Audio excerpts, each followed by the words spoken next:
ਵਾਹਿਗੁਰੂ ਜੀ ਕਾ ਖਾਲਸਾ ਵਾਹਿਗੁਰੂ ਜੀ ਕੀ ਫਤਿਹ ਜੀ। ਵਾਹਿਗੁਰੂ ਜੀ ਕੀ ਫਤਿਹ। ਮੇਰਾ ਨਾਮ ਜੀ doctor Kirpal Singh and my co-anchor ਹੈ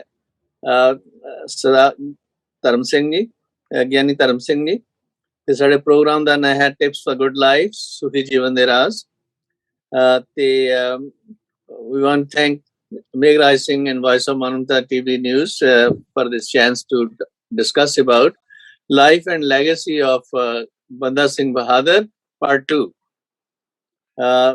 ਸੋ ਸਾਰਿਆਂ ਨੂੰ ਜੀ ਆਇਆਂ। ਵਾਹਿਗੁਰੂ ਜੀ ਕਾ ਖਾਲਸਾ ਵਾਹਿਗੁਰੂ ਜੀ ਕੀ ਫਤਿਹ। ਸਤਨਾਮ, ਰਾਮ ਰਾਮ, ਸਲਾਮ, ਜੋ ਵੀ ਤੁਹਾਡਾ ਪਿਛੋਕੜ ਹੋਵੇ ਪ੍ਰਵਾਨ ਕਰਨਾ। So please remember, the views expressed during this program are strictly of the speakers. That's not the official policy of Voice of Manavta. Any suggestions to improve the program or to contribute to this program's success, most welcome always. And so again, talking about Baba Banda Singh Bahadur, we talked last time his from conversion from Madhodas to Banda Singh Bahadur and his lead finally to defeat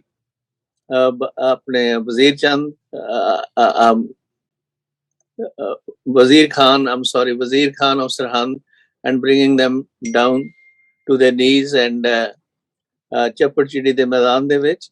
And now the same way, eventually he was, after a lot of struggle and improvement and improving our agricultural system with his new policies, he was surrounded by, unfortunately, in Gurdas Nangal siege, and where he was arrested by the forces of the Farrukhsiyar at that time.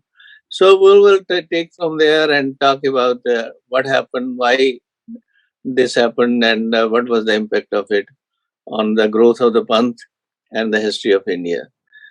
So I will ask at this stage, just to introduce the subject, Gyani Sacha Singh ji, would you like to introduce Baba Banda Singh Bahadur ji? Baba? ਹਾਂਜੀ, first of all ਸਾਰਿਆਂ ਨੂੰ ਜੀ ਵਾਹਿਗੁਰੂ ਜੀ ਕਾ ਖਾਲਸਾ ਵਾਹਿਗੁਰੂ ਜੀ ਕੀ ਫਤਿਹ ਜੀ। ਸੋ ਅਸੀਂ ਪਿਛਲੇ ਹਫਤੇ ਵੀ ਵਿਚਾਰ ਰਹੇ ਸਾਂ ਜੀ ਬਾਬਾ ਬੰਦਾ ਸਿੰਘ ਬਹਾਦਰ ਜੀ, ਉਹਨਾਂ ਦੀ ਕੰਟਰੀਬਿਊਸ਼ਨ ਜਿਹੜੀ ਹੈ ਤੇ ਉਹਨਾਂ ਦੀ ਜਿਹੜੀ ਅਨਫੋਰਚੂਨੇਟਲੀ ਜਿਹੜੀ ਉਹਨਾਂ ਦੀ ਅਰੈਸਟ ਹੁੰਦੀ ਹੈ ਤੇ ਉਸ ਤੋਂ ਬਾਅਦ ਉਹਨਾਂ ਦੀ ਸ਼ਹੀਦੀ, ਤੇ ਉਸ ਸ਼ਹੀਦੀ ਦੇ ਵਿੱਚ ਬਹੁਤ ਸਾਰੇ ਜਿਹੜੇ ਦੁੱਖ ਕਸ਼ਟ ਤਸੀਹੇ ਜਿਹੜੇ ਉਹਨਾਂ ਨੂੰ ਦਿੱਤੇ ਜਾਂਦੇ ਹੈ, ਤੇ ਲੇਕਿਨ ਉਹਨਾਂ ਤਸੀਹਿਆਂ ਦੇ ਬਾਵਜੂਦ ਵੀ ਬੰਦਾ ਸਿੰਘ ਬਹਾਦਰ ਬਿਲਕੁਲ ਅਡੋਲ ਰਹਿੰਦੇ ਹੈ ਤੇ ਅੰਤ ਤੇ ਜਿਹੜੇ ਸ਼ਹੀਦੀ ਪਾਏ ਜਾਂਦੇ ਆ। ਤੇ ਇੱਥੋਂ ਤੱਕ ਕਿ ਉਹਨਾਂ ਦੇ ਬੱਚੇ ਦਾ 4 ਸਾਲ ਦੇ ਬੱਚੇ ਦਾ ਕਲੇਜਾ ਕੱਢ ਕੇ ਉਹਨਾਂ ਦੇ ਮੂੰਹ ਵਿੱਚ ਪਾਉਣ ਦੀ ਕੋਸ਼ਿਸ਼ ਕੀਤੀ ਜਾਂਦੀ ਹੈ। ਤੇ ਉਹ ਜਿਹੜਾ ਸਾਰੇ ਦਾ ਸਾਰਾ ਸੀਨ ਹੈ ਜੀ, ਉਹ ਬੜਾ ਦਰਦਨਾਕ ਹੈ। ਲੇਕਿਨ ਇਹ ਸਾਰੇ ਜੇ ਇਸੇ ਪਾਰਟ ਨੂੰ, ਉਹਨਾਂ ਦੀ ਸ਼ਹੀਦੀ ਦੇ ਪਾਰਟ ਨੂੰ ਵਿਚਾਰਦੇ ਹਾਂ, ਤੇ ਇੱਕ ਚੀਜ਼ ਦੇਖੋ ਬੜੀ ਸੋਹਣੀ ਸਾਹਮਣੇ ਆਉਂਦੀ ਸਾਡੇ, ਸੋਹਣੀ ਨਹੀਂ ਮੇਰਾ ਮਤਲਬ ਕਿ ਸਪਸ਼ਟ ਹੋ ਕੇ ਆਉਂਦੀ ਹੈ ਕਿ ਜਿਸ ਵੇਲੇ ਆਪਣੇ ਅਰੈਸਟ ਹੋ ਜਾਂਦੇ ਆ, ਅਰੈਸਟ ਕਰਨ ਤੋਂ ਬਾਅਦ ਉਹਨਾਂ ਨੂੰ ਲਾਹੌਰ ਲੈ ਕੇ ਜਾਇਆ ਜਾਂਦਾ, ਤੇ ਲਾਹੌਰ ਤੋਂ ਉਹਨਾਂ ਨੂੰ ਜਿਹੜਾ ਫਿਰ ਦਿੱਲੀ ਲੈ ਕੇ ਜਾਣ ਦਾ ਹੁਕਮ ਹੁੰਦਾ ਹੈ। ਤੇ ਉਹ ਫਿਰ ਦਿੱਲੀ ਲੈ ਕੇ ਜਾਂਦੇ ਆ, ਤੇ ਦਿੱਲੀ ਲੈ ਕੇ ਜਾਂਦੇ ਪ੍ਰੋਸੈਸ਼ਨ ਦੀ ਸ਼ਕਲ ਦੇ ਵਿੱਚ, ਜਲੂਸ ਦੀ ਸ਼ਕਲ ਦੇ ਵਿੱਚ, ਔਰ ਉਹਨਾਂ ਨੂੰ ਹਾਥੀ ਦੇ ਉੱਪਰ ਪਿੰਜਰੇ ਦੇ ਵਿੱਚ ਬੰਦ ਕੀਤਾ ਹੋਇਆ, ਔਰ ਉਹਨਾਂ ਦੇ ਨਾਲ ਬਹੁਤ ਸਾਰੇ ਹੋਰ ਸਿੱਖ ਜੀ। ਲੇਕਿਨ ਉਸ ਵੇਲੇ ਜਿਹੜਾ ਲਾਹੌਰ ਦਾ ਜਿਹੜਾ ਹੈਗਾ ਜ਼ਕਰੀਆ ਖਾਨ ਦਾ ਪਿਓ ਉਸ ਵੇਲੇ ਹੈਗਾ ਸੀਗਾ ਸੂਬੇਦਾਰ ਜਿਹੜਾ ਉੱਥੋਂ ਦਾ, ਤੇ ਉਹਨੂੰ ਜਿਹੜੀ ਨਮੋਸ਼ੀ ਇਸ ਚੀਜ਼ ਦੀ ਹੋਈ ਸੀ ਕਿ ਉਹਨੂੰ ਫਰੁਖਸੀਅਰ ਨੇ ਉਹਨੂੰ ਬਹੁਤ ਸਾਰੀਆਂ ਝਾੜਾਂ ਪਾਈਆਂ ਸੀ, ਤੇ ਉਹ ਫਿਰ ਉਹ ਜਿਹੜਾ ਲੈ ਕੇ ਜਾਂਦਾ, ਤੇ ਉਹ ਫਿਰ ਹੋਰ ਵੀ ਜ਼ਿਆਦਾ ਰੋਹ ਦੇ ਵਿੱਚ ਆ ਕੇ ਉਹ ਕੱਲਿਆਂ ਨੂੰ ਨਹੀਂ ਲਿਆਉਣਾ ਚਾਹੁੰਦਾ। ਜਿੰਨੇ ਵੀ ਜ਼ਿਆਦਾ ਤੋਂ ਜ਼ਿਆਦਾ ਸਿੱਖ ਉਹਨਾਂ ਦੇ ਨਾਲ ਅਰੈਸਟ ਹੋਏ ਸੀਗੇ, 700 ਇਤਿਹਾਸ ਦੱਸਦਾ ਕਿ 700 ਉਹ ਹੋਏ, ਤੇ ਨਾਲ ਉਹਨੇ ਕਿਹਾ ਕਿ ਜਿਹੜਾ ਹੋਰ ਵੀ ਜਿੰਨੇ ਵੀ ਕੋਈ ਸਿੱਖ ਲੱਭਦਾ ਉਹਨੂੰ ਮਾਰ ਕੇ ਲੈ ਚਲੋ। ਤੇ ਉਹ ਬਹੁਤ ਸਾਰੇ ਉਹ ਦੱਸਦੇ ਹੈ ਕਿ 200 ਤੋਂ ਜ਼ਿਆਦਾ ਘੋੜ ਸਵਾਰ ਜਿਹੜਾ ਉਹਦੇ ਨਾਲ ਜਲੂਸ ਤੇ ਜਾ ਰਿਹਾ ਸੀ, ਜਿਨ੍ਹਾਂ ਨੇ ਨੇਜਿਆਂ ਦੇ ਉੱਪਰ ਸਿੱਖਾਂ ਦੇ ਸਿਰ ਟੰਗੇ ਹੋਏ ਸੀ। ਤੇ ਉਸ ਤੋਂ ਬਾਅਦ ਪਿੱਛੇ ਕਾਫਲਾ ਜਾ ਰਿਹਾ ਸੀ 700 ਗੱਡਿਆਂ ਦਾ, ਉਹਨਾਂ ਗੱਡਿਆਂ ਦੇ ਵਿੱਚ ਵੀ ਕਹਿੰਦੇ ਸਿੱਖਾਂ ਦੇ ਸਿਰ ਭਰੇ ਹੋਏ ਸੀ, ਇਸ ਤਰ੍ਹਾਂ ਦੱਸਦੇ ਆ। ਤੇ ਉਹਨਾਂ ਦਾ ਮਤਲਬ ਇਉਂ ਉਹਨਾਂ ਨੇ ਸੋਚ ਲਿਆ ਸੀਗਾ ਕਿ ਸਿੱਖਾਂ ਦਾ ਅਸੀਂ ਸਫਾਇਆ ਕਰ ਦਿੱਤਾ ਪੰਜਾਬ ਦੇ ਵਿੱਚੋਂ, ਤੇ ਉਹਨਾਂ ਨੂੰ ਫਿਰ ਜਿਹੜਾ ਲੈ ਕੇ ਜਾਂਦੇ ਉੱਥੇ ਦਿੱਲੀ। ਤੇ ਦਿੱਲੀ ਦੇ ਵਿੱਚ ਲੈ ਜਾਣ ਤੋਂ ਬਾਅਦ ਉਹਨਾਂ ਨੂੰ ਜਿਸ ਤਰ੍ਹਾਂ ਉਹਨਾਂ ਨੇ ਕਰਨਾ ਹੀ ਹੁੰਦਾ ਕਿ ਪਹਿਲਾਂ ਡਰਾ ਕੇ ਧਮਕਾ ਕੇ ਇਸਲਾਮ ਕਬੂਲ ਕਰਨ ਦੀ ਉਹਨਾਂ ਨੂੰ ਜਿਹੜੀ ਆਫਰ ਦਿੱਤੀ ਜਾਂਦੀ ਹੈ, ਤੇ ਜਾਂ ਫਿਰ ਮੌਤ ਕਬੂਲ ਕਰ ਲਓ, ਤੇ ਉਹ ਜਦੋਂ ਫਿਰ ਬਾਬਾ ਬੰਦਾ ਸਿੰਘ ਬਹਾਦਰ ਜੀ ਮੌਤ ਕਬੂਲਦੇ ਆ ਤੇ ਉਹ ਜਿਹੜਾ ਹੈਗਾ ਕਿ ਉਹਨਾਂ ਦੇ ਸਾਹਮਣੇ ਉਹਨਾਂ ਨੂੰ ਹੋਰ ਡਰਾਉਣ ਦੀ ਨੀਅਤ ਦੇ ਨਾਲ ਉਹਨਾਂ ਕਈ ਕੱਲਾ ਸਿੱਖ ਕਰਕੇ ਜਿਹੜਾ ਵੱਢਿਆ ਜਾਂਦਾ, ਇੱਕ ਦਿਨ ਦੇ ਵਿੱਚ ਦੱਸਦੇ ਆ ਕਿ 100 ਬੰਦਾ ਕਤਲ ਕੀਤਾ ਜਾਂਦਾ ਸੀ। ਤੇ ਉਹ ਜਿਹੜਾ 700 ਬੰਦਾ ਨਾਲ ਲੈ ਕੇ ਗਏ ਸੀ ਜਿਉਂਦਾ ਫੜ ਕੇ, ਉਹਨਾਂ ਨੂੰ 100 ਬੰਦਾ ਸਾਹਮਣੇ ਉਹਨਾਂ ਦੇ ਰੋਜ਼ ਕਤਲ ਕੀਤਾ ਜਾਂਦਾ ਹੈ ਤੇ ਐਂਡ ਤੇ ਜਾ ਕੇ ਫਿਰ ਜਿਹੜਾ ਉਹਨਾਂ ਨੂੰ ਸ਼ਹੀਦ ਕੀਤਾ ਜਾਂਦਾ। ਹੁਣ ਉਹ ਜਿਸ ਵੇਲੇ ਜਿਹੜਾ ਜਲੂਸ ਲੈ ਕੇ ਜਾਂਦੇ ਕੱਢ ਕੇ ਇੱਥੋਂ ਲਾਹੌਰ ਤੋਂ ਦਿੱਲੀ ਤੱਕ ਦਾ, ਉਸ ਵਕਤ ਜਿਹੜੇ ਉਹ ਸਿੱਖ ਉਹਨਾਂ ਨੂੰ ਗੁਲਾਮੀ ਦਾ ਅਹਿਸਾਸ ਦਿਵਾਉਣ ਦੇ ਵਾਸਤੇ ਤੇ ਆਪਣੀ ਜਿੱਤ ਦਾ ਅਹਿਸਾਸ ਦੁਨੀਆ ਨੂੰ ਦਿਖਾਉਣ ਦੇ ਵਾਸਤੇ ਇਹਨਾਂ ਨੇ ਕੀ ਕੀਤਾ ਸੀ, ਜ਼ਕਰੀਆ ਖਾਨ ਹੋਰਾਂ ਨੇ, ਇਹਨਾਂ ਨੇ ਉਹਨਾਂ ਦੇ ਸਿਰ ਦੇ ਉੱਤੇ ਲਾਲ ਟੋਪੀਆਂ ਪਾਈਆਂ ਸੀ ਕਹਿੰਦੇ, ਤੇ ਟੋਪੀ ਪਾਉਣੀ ਜਿਹਨੂੰ ਕਹਿੰਦੇ, ਇਹ ਗੁਲਾਮੀ ਦੀ ਨਿਸ਼ਾਨੀ ਉਹਨਾਂ ਨੇ ਦਿੱਤੀ ਸੀਗੀ ਕਿ ਅਸੀਂ ਤੁਹਾਨੂੰ ਗੁਲਾਮ ਬਣਾ ਲਿਆ, ਠੀਕ ਹੈ ਜੀ। ਤੇ ਉਹ ਉਸ ਤੋਂ ਬਾਅਦ ਫਿਰ ਜਿਹੜਾ ਹੁਣ ਵੀ ਕਈ ਸਿੱਖ ਕਹਿੰਦੇ ਤੇ ਸੁਣੀਦੇ ਆ ਕਿ ਟੋਪੀ ਨਹੀਂ ਪਾਉਣੀ ਚਾਹੀਦੀ, ਟੋਪੀ ਨਹੀਂ ਪਾਉਣੀ, ਪਰ ਮਤਲਬ ਕਿਸੇ ਨੂੰ ਪਤਾ ਨਹੀਂ। ਤਾਂ ਇਹ ਉਸ ਟਾਈਮ ਤੋਂ ਚੱਲਿਆ ਸੀਗਾ ਕਿ ਟੋਪੀ ਜਿਹੜੀ ਹੈ ਉਹ ਗੁਲਾਮੀ ਦੀ ਨਿਸ਼ਾਨੀ ਹੈ। ਉਹ ਉਸ ਵਕਤ ਫੜ ਕੇ ਉਹਨਾਂ ਨੂੰ ਕੈਪਚਰ ਕਰ ਲਿਆ, ਅਰੈਸਟ ਕਰ ਲਿਆ, ਤੇ ਉਦੋਂ ਉਹਨਾਂ ਨੂੰ ਜਿਹੜੀ ਟੋਪੀ ਪਹਿਨਾਈ ਗਈ ਸੀ। ਆਈ ਡੋਨਟ ਨੋ ਕਿ ਹੁਣ ਦੇ ਟਾਈਮ ਦੇ ਵਿੱਚ very interesting, I didn't no that. ਮੇਰੇ ਪਿਤਾ ਹੀ ਕਹਿੰਦੇ ਹੁੰਦੇ ਸੀ ਭਈ ਸਿੱਖ ਨੂੰ ਟੋਪੀ ਨਹੀਂ ਪਾਉਣੀ ਚਾਹੀਦੀ, 7 ਜਨਮ ਹੋਏ ਕੁਸ਼ਤੀ ਮਰੇ, ਸਿਰ ਉੱਪਰ ਜੋ ਟੋਪੀ ਧਰੇ 7 ਹੋਏ ਜਨਮ ਕੁਸ਼ਤੀ ਮਰੇ, ਇਸ ਤਰ੍ਹਾਂ ਇਹਨੂੰ ਦੱਸ ਦਿੰਦੇ, ਪਰ ਮੈਨੂੰ ਸਮਝ ਨਹੀਂ ਸੀ ਇਸ ਗੱਲ ਦੀ। ਰਾਈਟ, ਸੋ ਇਹ ਜਿਹੜਾ ਇਹ ਨਾ ਜੀ ਇਹ ਜਿਹੜੇ ਦੋਹਰੇ ਬਣੇ ਹੋਏ, ਇਹ ਉਸ ਟਾਈਮ ਦੇ ਬਣੇ ਹੋਏ ਆ ਕਿ ਸਿੱਖ ਹੋ ਕੇ ਹੁਣ ਟੋਪੀ ਨਹੀਂ ਪਾਏਗਾ। ਜਿਹੜਾ ਸਿੱਖ ਆਪਣੀ ਮਰਜ਼ੀ ਦੇ ਨਾਲ ਟੋਪੀ ਪਾਉਂਦਾ, ਦੈਟ ਮੀਨਸ ਕਿ ਉਹ ਗੁਲਾਮੀ ਐਕਸੈਪਟ ਕਰ ਲਿਆ ਕਿਸੇ ਦੀ, ਹੈ ਨਾ ਜੀ।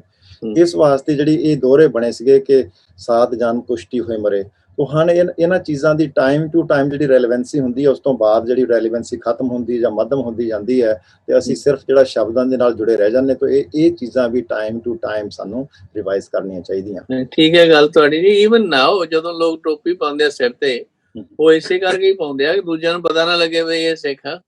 डर के ही पाउंदे आ टोपी, जिहड़े हैगे ने साडे लोग जांदे हैगे इधर उधर ਲਈ, ਕਹਿੰਦੇ ਬਈ ਉਹ ਜੇ ਪਤਾ ਲੱਗ ਗਿਆ ਦੂਜੇ ਨੂੰ, ਸਾਨੂੰ ਨਫ਼ਰਤ ਕਰਨਗੇ, ਇਹ ਕਹਿੰਦੇ ਆ। ਪਰ ਅਸਲੀਅਤ ਇਹ ਆ ਕਿ ਵੀ ਆਪ ਡਰੇ ਹੁੰਦੇ ਆ ਅੰਦਰੋਂ, ਉਸ ਕਰਕੇ ਪੱਗ ਦੇ ਥਾਂ ਟੋਪੀ ਪਾਈ ਹੁੰਦੀ ਆ ਉਹਨਾਂ ਨੇ। ਬਿਲਕੁਲ ਬਿਲਕੁਲ ਜੀ, ਬਿਲਕੁਲ।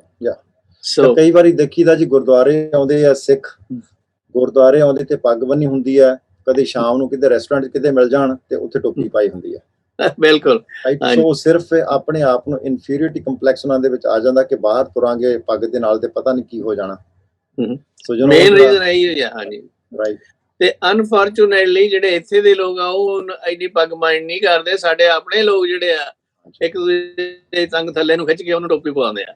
ਉਹ ਲੋਕ ਕੀ ਕਹਿਣਗੇ, ਤੂੰ ਕਿਵੇਂ ਲੱਗਦਾ, ਇਹ ਤੂੰ ਹਲੇ ਉਹ ਇਹ ਪੰਜਾਬ 'ਚ ਹੀ ਬੈਠਾ, ਇਹੋ ਜਿਹੀਆਂ ਗੱਲਾਂ ਕਰਾ ਕੇ ਨਾ ਉਹਨੂੰ ਡਿਸਕਰੇਜ ਕਰਦੇ ਨੇ। ਮੈਨੂੰ ਵੀ ਬੜਿਆਂ ਨੇ ਇਸ ਤਰ੍ਹਾਂ ਕੋਸ਼ਿਸ਼ ਕੀਤੀ ਜਦੋਂ ਮੈਂ ਇੰਗਲੈਂਡ ਦੇ ਵਿੱਚ ਸੀਗਾ। ਮੈਂ ਕਿਹਾ ਤੁਸੀਂ ਕਰੋ ਜੋ ਕਰਨਾ, ਪਰ ਮੈਂ ਤਾਂ ਇਸੇ ਤਰ੍ਹਾਂ ਰਹਿਣਾ ਜਿਵੇਂ ਮੈਂ ਠੀਕ ਸਮਝਦਾ। ਔਰ ਦੇਖੋ ਜੀ, ਇੰਗਲੈਂਡ ਦੇ ਵਿੱਚ ਤੇ ਸਭ ਤੋਂ ਪਹਿਲਾਂ ਸਿੱਖ ਬਾਹਰ ਆਏ ਤੇ ਇੰਗਲੈਂਡ ਦੇ ਵਿੱਚ ਆਏ ਸੀਗੇ, ਤੇ ਉੱਥੇ ਤੇ ਸਾਰਿਆਂ ਨੂੰ ਪਹਿਲਾਂ ਹੀ ਪਤਾ ਸੀ, ਸਾਡੇ ਜਿਹੜੇ ਲੋਕਾਂ ਦੇ ਬਾਰੇ ਚ ਗੋਰਿਆਂ ਨੂੰ ਤੇ ਪਹਿਲਾਂ ਹੀ ਪਤਾ ਸੀਗਾ ਕਿ ਇਹਨਾਂ ਦੀ ਸਿੱਖ, ਉਹਨਾਂ ਸਾਡੀ ਦਸਤਾਰ ਜਿਹੜੀ ਹੈ, ਸਾਨੂੰ ਜਿਹੜੀ ਦਸਤਾਰ ਪਗੜੀ ਦਿੱਤੀ ਗਈ ਹੈ, ਇਹਦੀ ਤਾਂ ਕਦਰ ਪਹਿਲਾਂ ਇੰਡੀਆ ਦੇ ਵਿੱਚ ਵੀ ਬਹੁਤ ਕਰਦੇ ਸੀਗੇ। ਤੇ ਉਹਨਾਂ ਨੇ ਲੜਾਈ ਦੇ ਵਿੱਚ ਉਹਨਾਂ ਨੇ ਜਿਹੜਾ ਇਹਨਾਂ ਨੂੰ ਲੋਹ ਟੋਪ ਪਾਉਣ ਦੇ ਵਾਸਤੇ ਕਿਹਾ ਸੀ, ਜਿਹੜਾ ਹੈਲਮਟ ਹੈਗਾ, ਉਹਨਾਂ ਨੇ ਨਾ ਕਰ ਦਿੱਤੀ ਸੀ। ਤੇ ਉਹ ਕਹਿੰਦੇ ਕਿ ਜਦੋਂ ਸਿਰ 'ਚ ਗੋਲੀ ਲੱਗਦੀ ਹੈ ਤੇ ਇਮੀਡੀਏਟਲੀ ਬੰਦੇ ਦੀ ਡੈਥ ਹੋ ਜਾਂਦੀ ਹੈ, ਉਸ ਤੋਂ ਬਾਅਦ ਫਿਰ ਸਾਨੂੰ ਕੰਪਨਸੇਸ਼ਨ ਦੇਣਾ ਪੈਂਦਾ ਤੁਹਾਡੀ ਫੈਮਿਲੀ ਨੂੰ, ਇਸ ਵਾਸਤੇ ਪ੍ਰੋਟੈਕਸ਼ਨ ਵਾਸਤੇ ਜ਼ਰੂਰੀ ਹੈ। ਤੇ ਸਿੱਖਾਂ ਨੇ ਉਸ ਵੇਲੇ ਲਿਖ ਕੇ ਦਿੱਤਾ ਸੀ ਕਿ ਜੇਕਰ ਸਾਡੇ ਸਿਰ ਦੇ ਵਿੱਚ ਗੋਲੀ ਲੱਗਣ ਦੇ ਨਾਲ ਸਾਡੀ ਮੌਤ ਹੋਵੇ ਤਾਂ ਉਹਦੀ ਤੁਹਾਨੂੰ ਕੰਪਨਸੇਸ਼ਨ ਦੇਣ ਦੀ ਲੋੜ ਨਹੀਂ ਹੈ, ਤੁਹਾਨੂੰ ਅਸੀਂ ਉਹ ਤੋਂ ਫ੍ਰੀ ਕਰਦੇ ਹਾਂ। ਇਹ ਵੀ ਰੈਕੋਰਡ ਦੇ ਵਿੱਚ ਗੱਲਾਂ ਨੇ। ਤੇ ਉਸ ਤੋਂ ਬਾਅਦ ਫਿਰ ਇਹਨਾਂ ਨੂੰ ਇਜਾਜ਼ਤ ਮਿਲੀ ਸੀ, ਲੇਕਿਨ ਉਹਨਾਂ ਨੇ ਇਹ ਗੱਲ ਕੀਤੀ ਸੀ ਕਿ ਤੁਸੀਂ ਜਿਹੜੀ ਪੱਗ ਹੈ ਉਹ ਵੱਡੀ ਬੰਨੋ ਤਾਂ ਕਿ ਸੱਟ ਨਾ ਲੱਗੇ। ਤੇ ਉਹਨਾਂ ਨੇ ਇਹ ਕੰਪਲਸਰੀ ਕਰ ਦਿੱਤਾ ਸੀ ਕਿ ਇੱਕ ਜਿਹੜੀ ਅੱਧੀ ਪੱਗ ਥੱਲੇ ਬੰਨੀ ਜਾਵੇ, ਉਸ ਤੋਂ ਉੱਪਰ ਫਿਰ ਇੱਕ ਹੋਰ ਬੰਨੀ ਜਾਵੇ। ਤੇ ਆਹ ਜਿਹੜੀ ਅਸੀਂ ਆਹ ਲਾਉਂਦੇ ਹਾਂ, ਜਿਹਨੂੰ ਹੁਣ ਅਸੀਂ 50 ਕਹਿ ਦਿੰਦੇ ਹਾਂ, ਇਹ ਉੱਥੋਂ ਹੀ ਚੱਲਿਆ ਹੋਇਆ ਕਿ ਅੰਦਰ ਜਿਹੜੀ 50 ਪੱਗ, ਜਿਹੜੀ 50% ਪੱਗ ਥੱਲੇ ਹੋਣੀ ਚਾਹੀਦੀ ਹੈ ਤੇ ਫੁੱਲ ਲੈਂਥ ਦੀ ਪੱਗ ਉੱਪਰ ਹੋਣੀ ਚਾਹੀਦੀ ਹੈ। ਅੰਗਰੇਜ਼ੀ ਨਹੀਂ ਹੈ ਵੈਸੇ, ਇਹ ਜਿਹੜੀ 50 ਦੀ ਅੰਗਰੇਜ਼ੀ ਨਹੀਂ ਕੋਈ ਵੀ ਵੈਸੇ, ਇਹ ਹਾਫ ਪਗੜੀ ਹੈ। ਅਸੀਂ ਤੇ ਪੱਟੀ ਬੰਨ ਕੇ ਕਹਿੰਦੇ ਨਾ 50। ਰਾਈਟ, ਇਹ ਅੰਗਰੇਜ਼ਾਂ ਨੇ ਸਾਡੇ ਵਾਸਤੇ ਕਾਨੂੰਨ, ਸਾਡੇ ਸਿੱਖਾਂ ਸੋਲਜਰਸ ਦੇ ਵਾਸਤੇ ਬਣਾਇਆ ਸੀਗਾ ਜੀ। ਸੋ ਇਸ ਵਾਸਤੇ ਉਹਨਾਂ ਨੂੰ ਪਹਿਲਾਂ ਹੀ ਪਤਾ ਸੀ ਸਾਰੀ ਚੀਜ਼ਾਂ। Thank you for sharing that. I'm going to go to Dr. Vasu for more detailed information now. Doctor Vasu ਦੀ ਵੱਡੀ ਰਿਸਰਚ ਆ ਹਰ ਇੱਕ ਪਹਿਲੂ ਤੇ ਹੀ, ਤੇ ਇਹਨਾਂ ਨੇ ਹੁਣ ਪਿੱਛੇ ਜੇ ਗੁਰੂ ਤੇਗ ਬਹਾਦਰ ਜੀ ਦੀ ਸ਼ਹੀਦੀ ਤੇ ਵੀ ਤੇ ਉਹਨਾਂ ਦੇ ਮੈਸੇਜ ਤੇ ਵੀ ਕਿਤਾਬ ਲਿਖੀ ਹੈ, ਤੇ ਖਾਲਸਾ ਦੀ ਵਿਲੱਖਣਤਾ ਬਾਬਤ ਵੀ ਇਹਨਾਂ ਨੇ ਕਿਤਾਬਾਂ ਲਿਖੀਆਂ ਨੇ। ਸੋ ਬਾਬਾ ਬੰਦਾ ਸਿੰਘ ਬਹਾਦਰ ਦੇ ਸੰਘਰਸ਼ ਬਾਬਤ ਤੁਸੀਂ ਆਪਣੇ ਵਿਚਾਰ ਦੱਸੋ ਜੀ ਡਾਕਟਰ ਵਾਸੂ। ਡਾਕਟਰ ਸਾਹਿਬ, ਇਸ ਤਰ੍ਹਾਂ ਹੈ ਕਿ ਬੰਦਾ ਬਹਾਦਰ ਜੀ ਦਾ ਸੰਘਰਸ਼ ਜਿਹੜਾ ਗੁਰੂ ਗੋਬਿੰਦ ਸਿੰਘ ਦੀਆਂ ਲੀਹਾਂ ਤੇ ਸੀ। ਗੁਰੂ ਗੋਬਿੰਦ ਸਿੰਘ ਨੇ ਕਿਹਾ ਸੀ ਕਿ इन गरीब सिखन को दूं बादशाही, ये याद रखे हमरी गुरियाई। तो बादशाही ਦਾ ਜਿਹੜਾ ਮਾਰਗ ਲੈਣ ਲਈ ਗੁਰੂ ਸਾਹਿਬ ਨੇ ਖਾਲਸਾ ਪੰਥ ਬਣਾਇਆ ਸੀ, ਉਸ ਮਾਰਗ ਤੇ ਬੰਦਾ ਬਹਾਦਰ ਚੱਲੇ ਔਰ 1709 ਤੋਂ 16 ਤੱਕ 7 ਸਾਲ ਉਹਨਾਂ ਨੇ ਸੰਘਰਸ਼ ਕਰਕੇ ਖਾਲਸਾ ਰਾਜ ਕਾਇਮ ਵੀ ਕੀਤਾ, ਸਿੱਕਾ ਵੀ ਚਲਾਇਆ। ਉਸ ਤੋਂ ਬਾਅਦ ਜਦੋਂ ਅਬਸਮਦ ਖਾਂ ਦੇ ਨਾਲ ਉਹਦਾ ਟਾਕਰਾ ਹੋਇਆ, ਗੁਰਦਾਸ ਨੰਗਲ ਗੜੀ ਵਿਖੇ, ਤਾਂ ਉਹ ਪਕੜੇ ਗਏ, ਜਿਵੇਂ ਕਿ ਯਾਨੀ ਸੁੱਚਾ ਸਿੰਘ ਨੇ ਸਾਰਾ ਇਤਿਹਾਸ ਦੱਸਿਆ ਹੈ। ਉਹ 1716 ਤੋਂ ਬਾਅਦ ਜਦੋਂ ਉਹਦੀ ਸ਼ਹੀਦੀ ਹੁੰਦੀ ਹੈ, 1716 ਤੋਂ 65 ਤੱਕ ਇਹ ਜਿਹੜਾ ਸਮਾਂ ਹੈ, ਤਕਰੀਬਨ 49 ਸਾਲ ਦਾ 50 ਸਾਲ ਦਾ 4 ਮੁਗਲ ਹਕੂਮਤਾਂ ਦੇ ਨਾਲ ਸੰਘਰਸ਼ ਕੀਤਾ ਹੈ ਖਾਲਸੇ ਨੇ। ਅਬ ਜਿਵੇਂ ਕਿ ਜ਼ਕਰੀਆ ਖਾਨ ਪੰਜਾਬ ਦਾ ਸੂਬੇਦਾਰ ਰਿਹਾ, ਗਵਰਨਰ ਮੀਰ ਮੰਨੂ, ਯਾਹਿਆ ਖਾਨ ਤੇ ਪਹਿਲੇ ਅਬਦ ਸਮਦ ਖਾਨ ਜਿਹਨੇ ਬੰਦਾ ਬਹਾਦਰ ਨੂੰ ਪਕੜਿਆ ਸੀ। ਤੇ 4 ਮੁਗਲ ਹਕੂਮਤਾਂ ਨੂੰ ਖਾਲਸੇ ਨੇ ਸੰਘਰਸ਼ ਕੀਤਾ।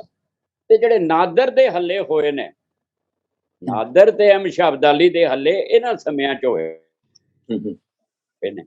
ਉਹਨਾਂ ਨੇ ਜਿਹੜੇ ਪੰਜਾਬ ਦੀ ਆਜ਼ਾਦੀ ਦਾ ਸਫ਼ਰ ਹੋਰ ਲੰਮੇਰਾ ਕਰ ਦਿੱਤਾ।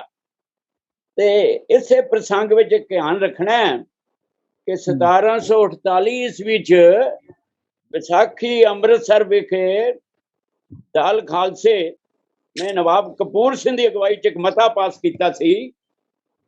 ਉਹ ਜਿਹੜਾ ਮਤਾ ਹੈ 1748 ਦਾ, ਮੁਗਲ ਰਾਜ ਖਾਲਸੇ ਨੇ ਤੋੜ ਲਿਆ ਹੈ। ਹੁਣ ਅਬਦਾਲੀ ਦੇ ਰੂਪ ਵਿੱਚ ਨਵੀਂ ਹਨੇਰੀ ਕਾਬਲ 'ਚੋਂ ਉੱਠ ਕੇ ਸਾਨੂੰ ਲਤਾੜਨਾ ਚਾਹੁੰਦੀ ਹੈ। ਖਾਲਸਾ ਆਪਣੇ ਸਾਰੇ ਵਿਤਕਰੇ ਮਿਟਾ ਕੇ ਪ੍ਰਣ ਕਰਦਾ ਹੈ ਕਿ ਤਦ ਤੱਕ ਉਸ ਦੀ ਕਿਰਪਾਨ ਮਿਆਨ ਵਿੱਚ ਨਹੀਂ ਜਾਏਗੀ ਜਦ ਤੱਕ ਕਿ ਬਾਹਰਲਾ ਖਤਰਾ ਟਲ ਨਹੀਂ ਜਾਂਦਾ। ਤੋ ਇਹ ਜਿਹੜਾ ਮਤਾ ਹੈ 1748 ਦਾ, ਇਹ ਸਿੱਖ ਸੰਘਰਸ਼ ਦਾ ਧੁਰਾ ਬਣਦਾ ਹੈ। ਸਿੱਖ ਮਿਸਲਾਂ ਨੇ ਅਬਦਾਲੀ ਵਰਗੇ ਹਮਲਾਵਰਾਂ ਨੂੰ ਹਿਲਾਇਆ, ਹਰਾ ਦਿੱਤਾ, ਔਰ ਸਿੱਖ ਹੌਲੀ ਹੌਲੀ ਪੰਜਾਬ ਤੇ ਕਾਬਜ਼ ਹੋ ਗਏ। ਉਸਨੇ ਲਾਹੌਰ ਸ਼ਹਿਰ ਤੇ ਕਬਜ਼ਾ ਕਰਕੇ 3 ਹਿੱਸਿਆਂ ਵਿੱਚ ਸਰਦਾਰਾਂ ਨੂੰ ਵੰਡਿਆ ਗਿਆ। ਸਾਰੇ ਪੰਜਾਬ ਦੇ 3 ਹਿੱਸੇ ਬਣਾਏ ਗਏ, ਦੁਆਬ, ਵਾਰੀ ਦੁਆਬ, ਦੁਆਬਾ ਰਚਨਾ ਤੇ ਦੁਆਬਾ।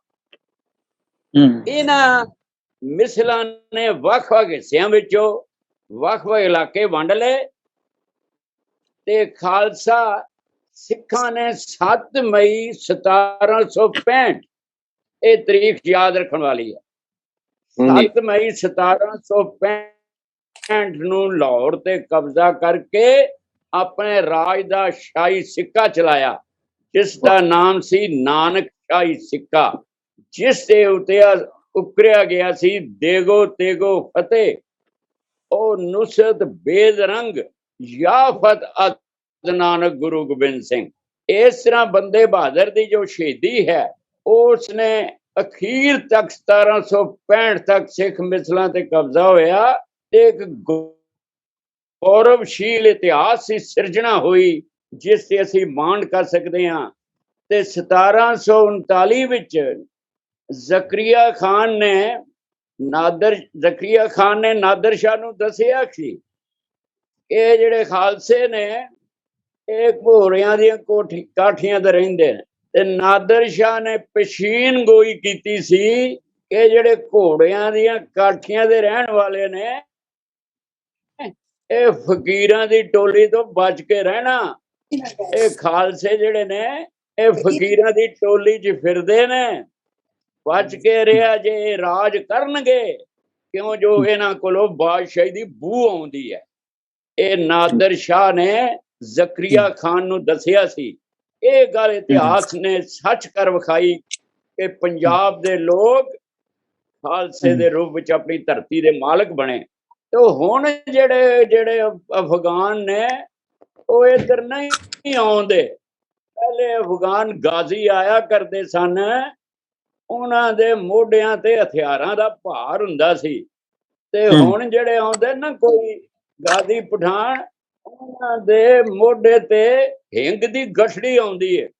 ਉਹ ਹਿੰਗ ਦੀ ਗਠੜੀ ਰੋਟੀ ਦੇ ਗੁਜ਼ਾਰੇ ਲਈ ਵੇਚਣ ਆਉਂਦੇ ਨੇ। ਕਿਸੇ ਵੇਲੇ ਹਮਲਾਵਰ ਆਉਂਦੇ ਸਨ, ਅੱਜ ਵਿਚਾਰੇ ਹਿੰਗ ਦੀਆਂ ਗਠੜੀਆਂ ਵੇਚਦੇ ਫਿਰਦੇ ਨੇ। ਇਹ ਖਾਲਸੇ ਦੀ ਕਰਾਮਾਤ ਹੈ।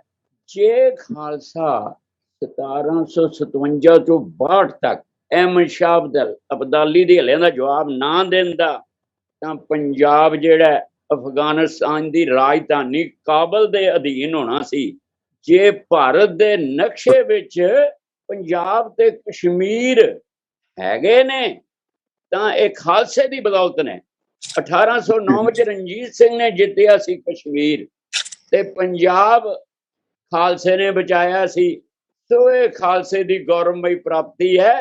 ਇਹਦਾ ਗਿਆਨ ਜਿਹੜਾ ਸਰਕਾਰੀ ਪੱਧਰ ਤੱਕ ਸਾਰਿਆਂ ਨੂੰ ਹੋਣਾ ਚਾਹੀਦਾ ਹੈ ਕਿ ਖਾਲਸੇ ਦੀ ਅਚੀਵਮੈਂਟਾਂ ਜਿਹੜੀਆਂ ਨੇ ਉਹ ਸਿੱਖ ਹਸਤੀ ਦੀ ਕਿਸ ਤਰ੍ਹਾਂ ਵਿਲੱਖਣਤਾ ਦੀਆਂ ਪ੍ਰਤੀਕ ਨੇ।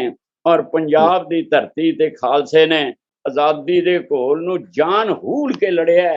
ਤੇ ਇਹ ਗੱਲ ਸਹੀ ਸਾਬਤ ਹੁੰਦੀ ਹੈ ਕਿ ਸੀਨੇ ਖਿੱਚਣਾ ਨੇ ਖਾਦੀ ਉਹ ਕਰ ਆਰਾਮ ਨਹੀਂ ਪੈਂਦੇ। ਨਿਉ ਵਾਲੇ ਨੈਣਾ ਕੀ ਨੀਂਦਰ ਉਹ ਦਿਨੇ ਰਾਤ ਪੈ ਬਹਿੰਦੇ। ਇੱਕੋ ਲਗਨ ਲਈ ਜਾਂਦੀ ਹੈ ਤੋਰ ਅਨੰਤ ਉਹਨਾਂ ਦੀ। ਵਸਲੋਂ ਉਰੇ ਮੁਕਾਮ ਨਾ ਕੋਈ ਤੋ ਚਾਲ ਪਏ ਨਿਤ ਰਹਿੰਦੇ। ਸਾਡਾ ਵਸਲ ਸੀ ਆਜ਼ਾਦੀ ਦੀ ਪ੍ਰਾਪਤੀ। ਸਾਡਾ ਵਸਲ ਇਸ ਤੋਂ ਪਹਿਲੇ ਕਿਤੇ ਵੀ ਪੜਾ ਨਹੀਂ ਕੀਤਾ। ਇਹ ਹੈ ਖਾਲਸੇ ਦੀ ਪ੍ਰਾਪਤੀ। ਥੈਂਕ ਯੂ ਜੀ, ਵੈਰੀ ਨਾਈਸ। ਯਾਨੀ ਧਰਮ ਸਿੰਘ ਜੀ ਤੁਸੀਂ ਰਹੇ ਆ ਇਸ ਪਾਸੇ ਦਿੱਲੀ ਵਗੈਰਾ ਦੇ ਇਲਾਕੇ ਦੇ ਵਿੱਚ ਵੀ, ਉੱਥੇ ਮਹਿਰੌਲੀ ਦਾ ਸਥਾਨ ਹੈ ਤੇ ਉੱਥੇ ਘੱਟ ਹੀ ਲੋਕਾਂ ਨੂੰ ਪਤਾ ਉਸ ਜਗ੍ਹਾ ਦਾ ਕਿ ਬਈ ਕਿੱਥੇ ਬਾਬਾ ਬੰਦਾ ਸਿੰਘ ਬਹਾਦਰ ਦੀ ਸ਼ਹੀਦੀ ਹੋਈ। ਤੁਸੀਂ ਆਪਣੇ ਵਿਚਾਰ ਦੱਸੋ, ਕੀ ਗੱਲ ਹੈ, ਇਹ ਕਿਉਂ ਨਹੀਂ ਉਭਾਰਿਆ ਜਾ ਰਿਹਾ ਮਹਿਰੌਲੀ ਦੇ ਜਿਹੜੀ ਜਿੱਥੇ ਐਡੀ ਵੱਡੀ ਵਾਕਿਆਤ ਹੋਈ, ਹਿਸਟਰੀ ਬਦਲ ਕੇ ਰੱਖ ਦਿੱਤੀ ਹੈ, ਤੇ ਕੀ ਕਾਰਨ ਨੇ ਕਿ ਵੀ ਅਸੀਂ ਬੈਠੇ ਹਾਂ ਵਿਸਲੇ ਜੇ ਉੱਥੇ? ਸਾਡੇ ਅਫਸੋਸ ਨਾਲ ਹੀ ਕਹਿਣਾ ਪਊਗਾ ਕਿ ਜਿਹੜੇ ਸਿੱਖੀ ਦੇ ਜਿਹੜੇ ਜਰਨੈਲ ਸੀਗੇ ਜਿਨ੍ਹਾਂ ਨੇ ਕੌਮ ਦਾ ਮਾਣ ਵਧਾਇਆ, ਰਾਜ ਭਾਗ ਤੱਕ ਪਹੁੰਚੇ, ਉਹਨਾਂ ਦੀਆਂ ਯਾਦਾਂ ਨੂੰ ਘੱਟ ਮਨਾਇਆ ਜਾਂਦਾ। ਤੇ ਜਿਹੜੇ ਅੱਜ ਕੱਲ ਪਖੰਡੀ ਦੇ ਸਾਧ ਨੇ ਉਹਨਾਂ ਦੀਆਂ ਜਗ੍ਹਾ ਵੀ ਬਣ ਰਹੀਆਂ ਨੇ, ਉਹਨਾਂ ਦੇ ਨਲਕੇ ਵੀ ਸਾਂਭੇ ਜਾਂਦੇ ਆ ਤੇ ਉਹਨਾਂ ਦੀਆਂ ਜੁੱਤੀਆਂ ਵੀ ਜਿਹੜੀਆਂ ਨੇ ਉਹ ਰੱਖੀਆਂ ਜਾਂਦੀਆਂ ਨੇ। ਪਰ ਜਿਹੜੇ ਸੂਰਮਿਆਂ ਦੇ ਸਥਾਨ ਨੇ ਉਹਨਾਂ ਨੂੰ ਨਹੀਂ ਸਾਂਭਿਆ ਜਾਂਦਾ। ਪਰ ਇੱਕ ਖੁਸ਼ੀ ਵਾਲੀ ਗੱਲ ਵੀ ਆ ਕਿ ਮੈਂ 1987 ਦੇ ਵਿੱਚ ਦਿੱਲੀ ਗਿਆ ਸਾਂ ਤੇ ਉਸ ਵਕਤ ਉੱਥੇ ਬਾਬਾ ਬੰਦਾ ਸਿੰਘ ਜੀ ਦੀ ਯਾਦ ਦੇ ਵਿੱਚ ਕੋਈ ਖਾਸ ਜਗ੍ਹਾ ਨਹੀਂ ਸੀਗੀ। ਤੇ ਉਂਝ ਉੱਥੇ ਉਹ ਕੋਤਵਾਲੀ ਦੇ ਖੰਡਰ ਜਿਹਾ ਪਿਆ ਸੀਗਾ। ਇੱਕ ਉੱਥੇ ਮਕਬਰਾ ਆ ਕਿਸੇ ਮੁਸਲਮਾਨ ਫਕੀਰ ਦਾ ਜਿਹਦੀ ਸਮਾਧ ਦੇ ਸਾਹਮਣੇ ਇਹਨਾਂ ਨੂੰ ਸ਼ਹੀਦ ਕੀਤਾ ਗਿਆ ਸੀਗਾ ਤੇ ਉੱਥੋਂ ਹੀ ਵੇਖ ਕੇ ਆ ਜਾਈਦਾ ਸੀਗਾ ਤੇ ਉਹ ਜਗ੍ਹਾ ਕੋਈ ਨਹੀਂ ਸੀ। ਪਰ ਬਾਅਦ ਚ ਬਾਬਾ ਹਰਬੰਸ ਸਿੰਘ ਕਾਰ ਸੇਵਾ ਵਾਲਿਆਂ ਨੇ ਦਿੱਲੀ ਕਮੇਟੀ ਨਾਲ ਮਿਲ ਕੇ ਤੇ ਉੱਥੇ ਬਹੁਤ ਮਹਿੰਗੀ ਜ਼ਮੀਨ ਦਿੱਤੀ ਲੋਕਾਂ ਨੇ, ਜਿਹੜਾ ਕਿ ਦੁੱਗਣੇ ਚੌਗਣੇ ਰੇਟਾਂ ਤੇ ਕਿ ਇਹਨਾਂ ਨੇ ਲੈਣਾ ਹੀ ਆ। ਤੇ ਉੱਥੇ ਹੁਣ ਗੁਰਦੁਆਰਾ ਜਿਹੜਾ ਆ ਉਹ ਬਣਾਇਆ ਗਿਆ। ਪਰ ਆਮ ਤੌਰ ਤੇ ਸਿੱਖ ਪੰਥ ਵਿੱਚ ਬਹੁਤੀ ਉਹਦੀ ਜਾਣਕਾਰੀ ਹੈ ਨਹੀਂ ਕਿ ਕੋਈ ਐਸੀ ਜਗ੍ਹਾ ਹੈ। ਦਿੱਲੀ ਦੇ ਸਿੱਖਾਂ ਨੂੰ ਵੀ ਸ਼ਾਇਦ ਸਾਰਿਆਂ ਨੂੰ ਨਾ ਪਤਾ ਹੋਵੇ। ਹੁਣ ਉੱਥੇ ਵੈਸੇ ਸਮਾਗਮ ਵੀ ਕਰਦੇ ਆ ਬਾਬਾ ਬੰਦਾ ਸਿੰਘ ਬਹਾਦਰ ਦੀ ਸ਼ਹਾਦਤ ਦੇ ਵੇਲੇ ਤੇ ਇਹ ਕੁਤਬ ਮੀਨਾਰ ਦੇ ਨੇੜੇ ਤੇੜੇ ਆ, ਉੱਥੋਂ ਦੂਰ ਨਹੀਂ ਆ ਜ਼ਿਆਦਾ। ਥੈਂਕ ਯੂ ਜੀ, ਥੈਂਕ ਯੂ। ਆਪਣੇ ਤੁਹਾਨੂੰ ਕੋਈ ਵਾਕਿਆ ਦਾ ਗਿਆਨੀ ਮਨਦੀਪ ਸਿੰਘ ਜੀ ਇਸ ਬਾਬਤ? ਹਾਂ ਨਹੀਂ, ਮੈਨੂੰ ਕੋਈ ਖਾਸ ਨਹੀਂ। ਕੁਤਬ ਮੀਨਾਰ ਤੱਕ ਤਾਂ ਵਿਜ਼ਿਟ ਕੀਤੀ ਸੀ ਪਰ ਇਹ ਪਤਾ ਲੱਗਿਆ ਸੀਗਾ ਵੀ ਮਹਿਰੌਲੀ ਉੱਥੋਂ ਬਿਲਕੁਲ ਨਜ਼ਦੀਕ ਆ। ਉੱਥੇ ਇੱਕ ਬੱਚਿਆਂ ਦੇ ਵਾਸਤੇ ਇੱਕ ਬਣਾਇਆ ਵੀ ਗਿਆ ਜਿੱਥੇ ਜਿੱਦਾਂ ਇੱਧਰ ਦੇ ਯੂਪੀ ਬਿਹਾਰ ਸਾਈਡ ਦੇ ਜਾਂ ਦਿੱਲੀ ਦੇ ਬੱਚੇ ਜਿਹੜੇ ਆ ਉੱਥੇ ਸੰਗੀਤ ਵੀ ਸਿੱਖਦੇ, ਕਿਉਂਕਿ ਉੱਥੋਂ ਦੇ ਬੱਚੇ ਜਿਹੜੇ ਸਾਡੇ ਕੋਲ ਆਉਂਦੇ ਵੀ ਹੁੰਦੇ ਸੀ ਜਦੋਂ ਅਸੀਂ ਗੁੜਗਾਵਾਂ ਡਿਊਟੀ ਕਰਦੇ ਸੀਗੇ। ਤੇ ਫਿਰ ਉਸ ਵਾਰੀ ਉੱਥੇ ਪਤਾ ਲੱਗਾ ਸੀ ਉੱਥੇ ਇੱਕ ਸੰਗੀਤ ਵਿਦਿਆਲਾ ਵੀ ਖੋਲਿਆ ਗਿਆ ਹੈ, ਤੇ ਉੱਥੇ ਗੁਰਦੁਆਰਾ ਸਾਹਿਬ ਹੈ, ਉਹ ਵੀ ਕੋਈ ਯਾਨੀ ਕਿ ਕਹਿ ਰਹੀ ਹੈ ਵੀ ਜਿਸ ਤਰ੍ਹਾਂ ਜੀ ਇੱਕ ਮਿੰਟ, ਸੌਰੀ ਮੈਂ ਤੁਹਾਨੂੰ ਵਿੱਚੋਂ ਇੰਟਰਪਟ ਕਰ ਰਿਹਾ, ਮੈਂ ਸਿਰਫ ਜਾਣਕਾਰੀ ਵਾਸਤੇ ਕਿ ਉਹ ਜਿਹੜਾ ਵਿਦਿਆਲਾ ਆ ਨਾ ਉਹ ਸ੍ਰੀ ਗੁਰੂ ਗ੍ਰੰਥ ਸਾਹਿਬ ਵਿਦਿਆ ਕੇਂਦਰ, ਇਹ ਵੀ ਬਾਬਾ ਹਰਬੰਸ ਸਿੰਘ ਤੇ ਇੱਕ ਸਰਦਾਰ ਫਕੀਰ ਸਿੰਘ ਸੀਗੇ, ਉਹਨਾਂ ਨੇ ਜ਼ਮੀਨ ਦਿੱਤੀ ਸੀਗੀ ਤੇ ਕੇਂਦਰੀ ਸ੍ਰੀ ਗੁਰੂ ਸਿੰਘ ਸਭਾ ਨੇ ਸ਼ੁਰੂ ਕੀਤਾ ਸੀ। ਮੈਂ ਉਸ ਵਿਦਿਆਲੇ ਦੇ ਵਿੱਚ ਹੀ 5 ਸਾਲ ਰਿਹਾ ਹਾਂ ਤੇ ਤਾਂ ਹਾਂਜੀ, ਤੇ ਉਹ ਕਿਉਂਕਿ ਉਹਦਾ ਜ਼ਿਕਰ ਇਸ ਕਰਕੇ ਆ ਕਿ ਉੱਥੋਂ ਦੇ ਬੱਚੇ ਤੇ ਉੱਥੋਂ ਦੇ ਕਈ ਵਾਰੀ ਡਿਊਟੀ ਦੇ ਵਿੱਚ ਜਦੋਂ ਕੀਰਤਨ ਦੀ ਡਿਊਟੀ ਮੈਂ ਗੁੜਗਾਉਂ ਕਰਦਾ ਸੀਗਾ ਤੇ ਸਾਨੂੰ ਕਈ ਵਾਰੀ ਸਾਥੀ ਉੱਥੋਂ ਮੰਗਾਉਣੇ ਪੈਂਦੇ ਸੀਗੇ, ਉਹ ਕਿਉਂਕਿ ਨਜ਼ਦੀਕ ਹੋਣ ਕਰਕੇ ਇਸ ਕਰਕੇ ਉਹ ਚੀਜ਼ ਦੀ ਜ਼ਿਆਦਾ ਜਾਣਕਾਰੀ ਹੈ। ਮੈਂ ਆਪ ਖੁਦ ਉਸ ਜਗ੍ਹਾ ਤੇ ਵਿਜ਼ਿਟ ਤਾਂ ਨਹੀਂ ਕੀਤੀ, ਪਰ ਇਹ ਚੀਜ਼ ਦਾ ਉੱਥੋਂ ਪਤਾ ਲੱਗਿਆ ਸੀਗਾ ਵੀ ਉੱਥੇ ਇਹ ਸਥਾਨ ਦੇ ਨਾਲ ਉੱਥੇ ਇੱਕ ਇਦਾਂ ਦਾ ਵਿਦਿਆ ਕੇਂਦਰ ਵੀ, ਸੰਗੀਤਕ ਵਿਦਿਆ ਕੇਂਦਰ ਵੀ ਬਣਾਇਆ ਗਿਆ ਹੈ। ਤੇ ਬਾਕੀ ਤਾਂ ਜਿਹੜਾ ਇਤਿਹਾਸ ਉਹ ਅਸੀਂ ਪਿਛਲੀ ਵਾਰੀ ਇਹਦਾ ਕਾਫੀ ਜ਼ਿਆਦਾ ਵਰਣਨ ਹੋ ਵੀ ਗਿਆ ਸੀਗਾ, ਤੇ ਇਹਦੇ ਬਾਰੇ ਹੁਣ ਜਿਹੜੇ ਹੈਗੇ ਬਾਕੀ ਪ੍ਰਚਾਰਕ ਵੀ ਜਿਹੜੇ ਹੈਗੇ ਜਿੱਦਾਂ ਅੱਗੇ ਗੱਲਾਂ ਜਿਹੜੀਆਂ ਖੋਲੀਆਂ ਜਾ ਰਹੀਆਂ ਉਹਦੇ ਹਿਸਾਬ ਦੇ ਨਾਲ ਜਿੱਦਾਂ 1765 ਤੱਕ ਦਾ ਜਿੱਦਾਂ ਡਾਕਟਰ ਵਾਸੂ ਨੇ ਦੱਸਿਆ ਹੈਗਾ ਉਹ ਬਾ ਕਮਾਲ ਹੈ। ਬਿਲਕੁਲ ਇਸ ਤਰ੍ਹਾਂ ਦਾ ਗੌਰਵਮਈ ਇਤਿਹਾਸ ਸਾਡਾ ਹੈਗਾ, ਮਗਰ ਇਹਨੂੰ ਪ੍ਰਚਾਰਿਆ ਜਾਵੇ ਵੱਧ ਤੋਂ ਵੱਧ, ਸਾਨੂੰ ਵੀ ਪੜ੍ਹਨਾ ਚਾਹੀਦਾ ਵੱਧ ਤੋਂ ਵੱਧ। ਜੇ ਇਹਨਾਂ ਨੇ ਕਿਤਾਬਾਂ ਜਿਹੜੀਆਂ ਇਹਨਾਂ ਦੀਆਂ ਹੈਗੀਆਂ ਤੇ ਹੋਰ ਵੀ ਕਿਤਾਬਾਂ, ਇਹ ਇਤਿਹਾਸ ਕਿਉਂਕਿ ਜਿਹੜਾ ਇਹ ਸੰਘਰਸ਼ਮਈ ਇਤਿਹਾਸ ਹੈ ਨਾ, ਇਹ ਬਹੁਤ ਜ਼ਿਆਦਾ ਖੋਜ ਵੀ ਮੰਗਦਾ ਤੇ ਬੜਾ ਕਮਾਲ ਦਾ ਇਤਿਹਾਸ ਵੀ ਹੈਗਾ, ਕਿਉਂਕਿ ਇਹੋ ਜਿਹਾ ਜਿਹੜਾ ਪੀਰੀਅਡ ਆ ਮੈਂ ਸਮਝਦਾ ਵੀ ਸ਼ਾਇਦ ਸਿੱਖ ਕੌਮ ਦੇ ਵਿੱਚ ਇਦਾਂ ਦਾ ਪੀਰੀਅਡ ਜਿਹੜਾ ਹੈਗਾ ਨਾ ਇਹ ਤੋਂ ਬਾਅਦ ਵੀ ਸ਼ਾਇਦ ਨਾ ਆਇਆ ਹੋਵੇ, ਕਿਉਂਕਿ ਪਿਛਲੇ ਸਮੇਂ ਵਿੱਚ ਵੀ 20 ਸਾਲ ਜਿਹੜੇ ਹੈਗੇ ਆ, ਜਦੋਂ ਅਸੀਂ ਕਹਿ ਦਈਏ 84 ਤੋਂ ਬਾਅਦ ਵਿੱਚ, ਇਹ ਵੀ ਇੱਕ ਬਹੁਤ ਸਖਤ ਪੀਰੀਅਡ ਸੀ। ਮਗਰ ਇਹ ਤੋਂ ਵੀ ਜ਼ਿਆਦਾ ਜੇ ਸਖਤ ਪੀਰੀਅਡ ਕਿਹਾ ਜਾਵੇ ਤਾਂ ਬਾਬਾ ਬੰਦਾ ਸਿੰਘ ਬਹਾਦਰ ਦੀ ਸ਼ਹੀਦੀ ਤੋਂ ਬਾਅਦ ਤੋਂ ਲੈ ਕੇ 1765 ਤੱਕ ਇਹ ਬਹੁਤ ਹੀ ਜ਼ਿਆਦਾ ਸੰਘਰਸ਼ਮਈ ਜਿਹੜਾ ਹੈ। ਥੈਂਕ ਯੂ ਜੀ। ਗਿਆਨੀ ਧਰਮ ਸਿੰਘ ਜੀ, ਹੈ ਜੀ ਗਿਆਨੀ ਪੰਜਾਬ ਚੋਂ ਫਸਟ ਆਇਆ ਸੀ 1708 1765। ਹਾਂਜੀ ਬਿਲਕੁਲ, ਪੂਰਾ ਇੱਕ ਲੇਖ ਹੈ 35। ਠੀਕ ਹੈ, ਇਹ ਮੈਨੂੰ ਜ਼ਰੂਰ ਭੇਜਣਾ ਜੀ। ਥੈਂਕ ਯੂ ਜੀ। ਤੇ ਗਿਆਨੀ ਧਰਮ ਸਿੰਘ, ਤੁਸੀਂ ਉੱਥੇ 5 ਸਾਲ ਰਹੇ ਆ, ਉੱਥੇ ਸਕੂਲ ਦੇ ਵਿੱਚ ਪੜ੍ਹਾਈ, ਉੱਥੇ ਕਾਫੀ ਸਿੱਖਾਂ ਦੀ ਪਾਪੂਲੇਸ਼ਨ ਹੈ ਮਹਿਰੌਲੀ ਦੇ ਇਲਾਕੇ 'ਚ? ਨਹੀਂ, ਮਹਿਰੌਲੀ ਵਿੱਚ ਸਿੱਖਾਂ ਦੀ ਆਬਾਦੀ ਜ਼ਿਆਦਾ ਨਹੀਂ ਆ, ਤੇ ਜਦੋਂ ਉੱਥੇ ਜ਼ਿਆਦਾ ਆਬਾਦੀ ਜਿਹੜੀ ਆ ਮੇਰੇ ਖਿਆਲ 'ਚ ਮੁਸਲਮਾਨਾਂ ਦੀ ਕਾਫੀ ਆਬਾਦੀ ਆ, ਤੇ ਸਿੱਖਾਂ ਦੀ ਆਬਾਦੀ ਬੜੀ ਥੋੜੀ ਆ ਉਸ ਇਲਾਕੇ ਦੇ ਵਿੱਚ। ਹੁਣ ਦਾ ਮੈਨੂੰ ਪਤਾ ਨਹੀਂ, ਪਰ ਉਦੋਂ ਬੜੇ ਥੋੜੇ ਸੀ। ਤੇ ਜਿਹੜਾ ਉਹ ਵਿਦਿਆਲਾ ਉਹ ਵੈਸੇ ਮਹਿਰੌਲੀ ਤੋਂ ਬਾਹਰ ਆ, ਅੰਧੇਰੀਆ ਮੋੜ ਕਹਿੰਦੇ ਉਹਨੂੰ, ਜਿੱਥੇ ਪਿਆ ਉਹ, ਤੇ ਇਹ ਆਬਾਦੀ ਉੱਥੇ ਸਿੱਖਾਂ ਦੀ ਜ਼ਿਆਦਾ ਨਹੀਂ ਆ। ਤੇ ਉੱਥੇ ਜਿਹੜੇ ਤੁਹਾਡੇ ਸਟੂਡੈਂਟਸ ਹੁੰਦੇ ਸੀ ਉਹ ਕੌਣ ਸੀਗੇ? ਇਹ ਮੰਨ ਲਓ ਬੰਜਾਰੇ ਵਗੈਰਾ ਸਟੂਡੈਂਟ ਸੀਗੇ ਜਾਂ ਕਿੱਥੋਂ ਸੀ ਤੁਹਾਡੇ? ਜਿਹੜੇ ਸਟੂਡੈਂਟ ਸੀਗੇ ਉਹ ਯੂਪੀ ਦੇ ਹੀ ਸੀਗੇ ਬਹੁਤੇ, ਪੰਜਾਬ ਤੋਂ ਵੀ 1-2 ਸਟੂਡੈਂਟ ਸੀਗੇ, ਪਰ ਜ਼ਿਆਦਾ ਮੁਰਾਦਾਬਾਦ, ਗਾਜ਼ੀਆਬਾਦ ਇਸ ਸਾਈਡ ਤੋਂ, ਕੁਝ ਤਰਾਈ ਦੇ ਇਲਾਕੇ ਦੇ ਸੀ, ਸਹਾਰਨਪੁਰ ਦੇ ਇਲਾਕੇ ਦੇ ਵਿੱਚੋਂ ਵੀ ਸੀਗੇ, ਮਤਲਬ ਰਲੇ ਮਿਲੇ ਸੀਗੇ, ਪਰ ਬਹੁ ਗਿਣਤੀ ਜਿਹੜੀ ਆ ਉਹ ਇੱਧਰ ਮੁਰਾਦਾਬਾਦ, ਗਾਜ਼ੀਆਬਾਦ ਇਸ ਸਾਈਡ ਦੇ ਜ਼ਿਆਦਾ ਹੁੰਦੇ ਸੀਗੇ। ਥੈਂਕ ਯੂ ਜੀ। ਡਾਕਟਰ ਕੁਲਵਿੰਦਰ ਸਿੰਘ ਜੀ, ਤੁਸੀਂ ਆਪਣੇ ਕੋਈ ਵਿਚਾਰ ਸ਼ੇਅਰ ਕਰਨੇ ਹੋਣ ਬਾਬਾ ਬੰਦਾ ਸਿੰਘ ਬਹਾਦਰ ਦੀ ਸ਼ਹੀਦੀ ਤੇ ਉਹਨਾਂ ਦੇ ਉਹਦਾ ਇੰਪੈਕਟ?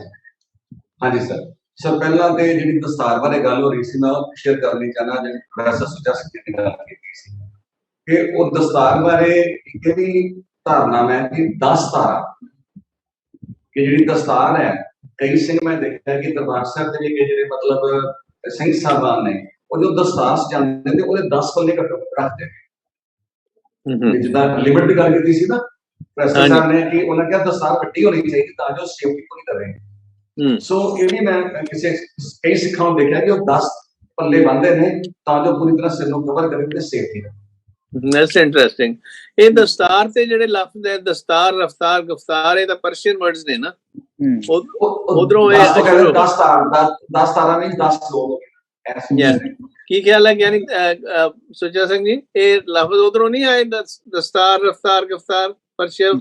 ਹਾਂਜੀ, ਇਹ ਤਾਂ ਜੀ ਮੈਂ 9ਵੀਂ 'ਚ ਪੜ੍ਹਦਾ ਸੀ ਜੀ, ਉਸ ਵੇਲੇ ਨਾ ਸਾਡੇ ਸਕੂਲ ਦੇ ਹੈਡਮਾਸਟਰ ਹੁੰਦੇ ਸੀਗੇ, ਤੇ ਉਹਨਾਂ ਨੇ ਈਦ ਉਲ ਫਿਤਰ ਜਿਹੜਾ ਈਦ ਦਾ ਦਿਨ ਹੁੰਦਾ ਨਾ, ਉਸ ਦਿਨ ਸਾਰਾ ਸਕੂਲ ਚਲਾ ਗਿਆ, ਲੇਕਿਨ ਉੱਥੇ ਜਾ ਕੇ ਪਤਾ ਲੱਗਾ ਕਿ ਉਹ ਸਰਕਾਰੀ ਛੁੱਟੀ ਹੈ।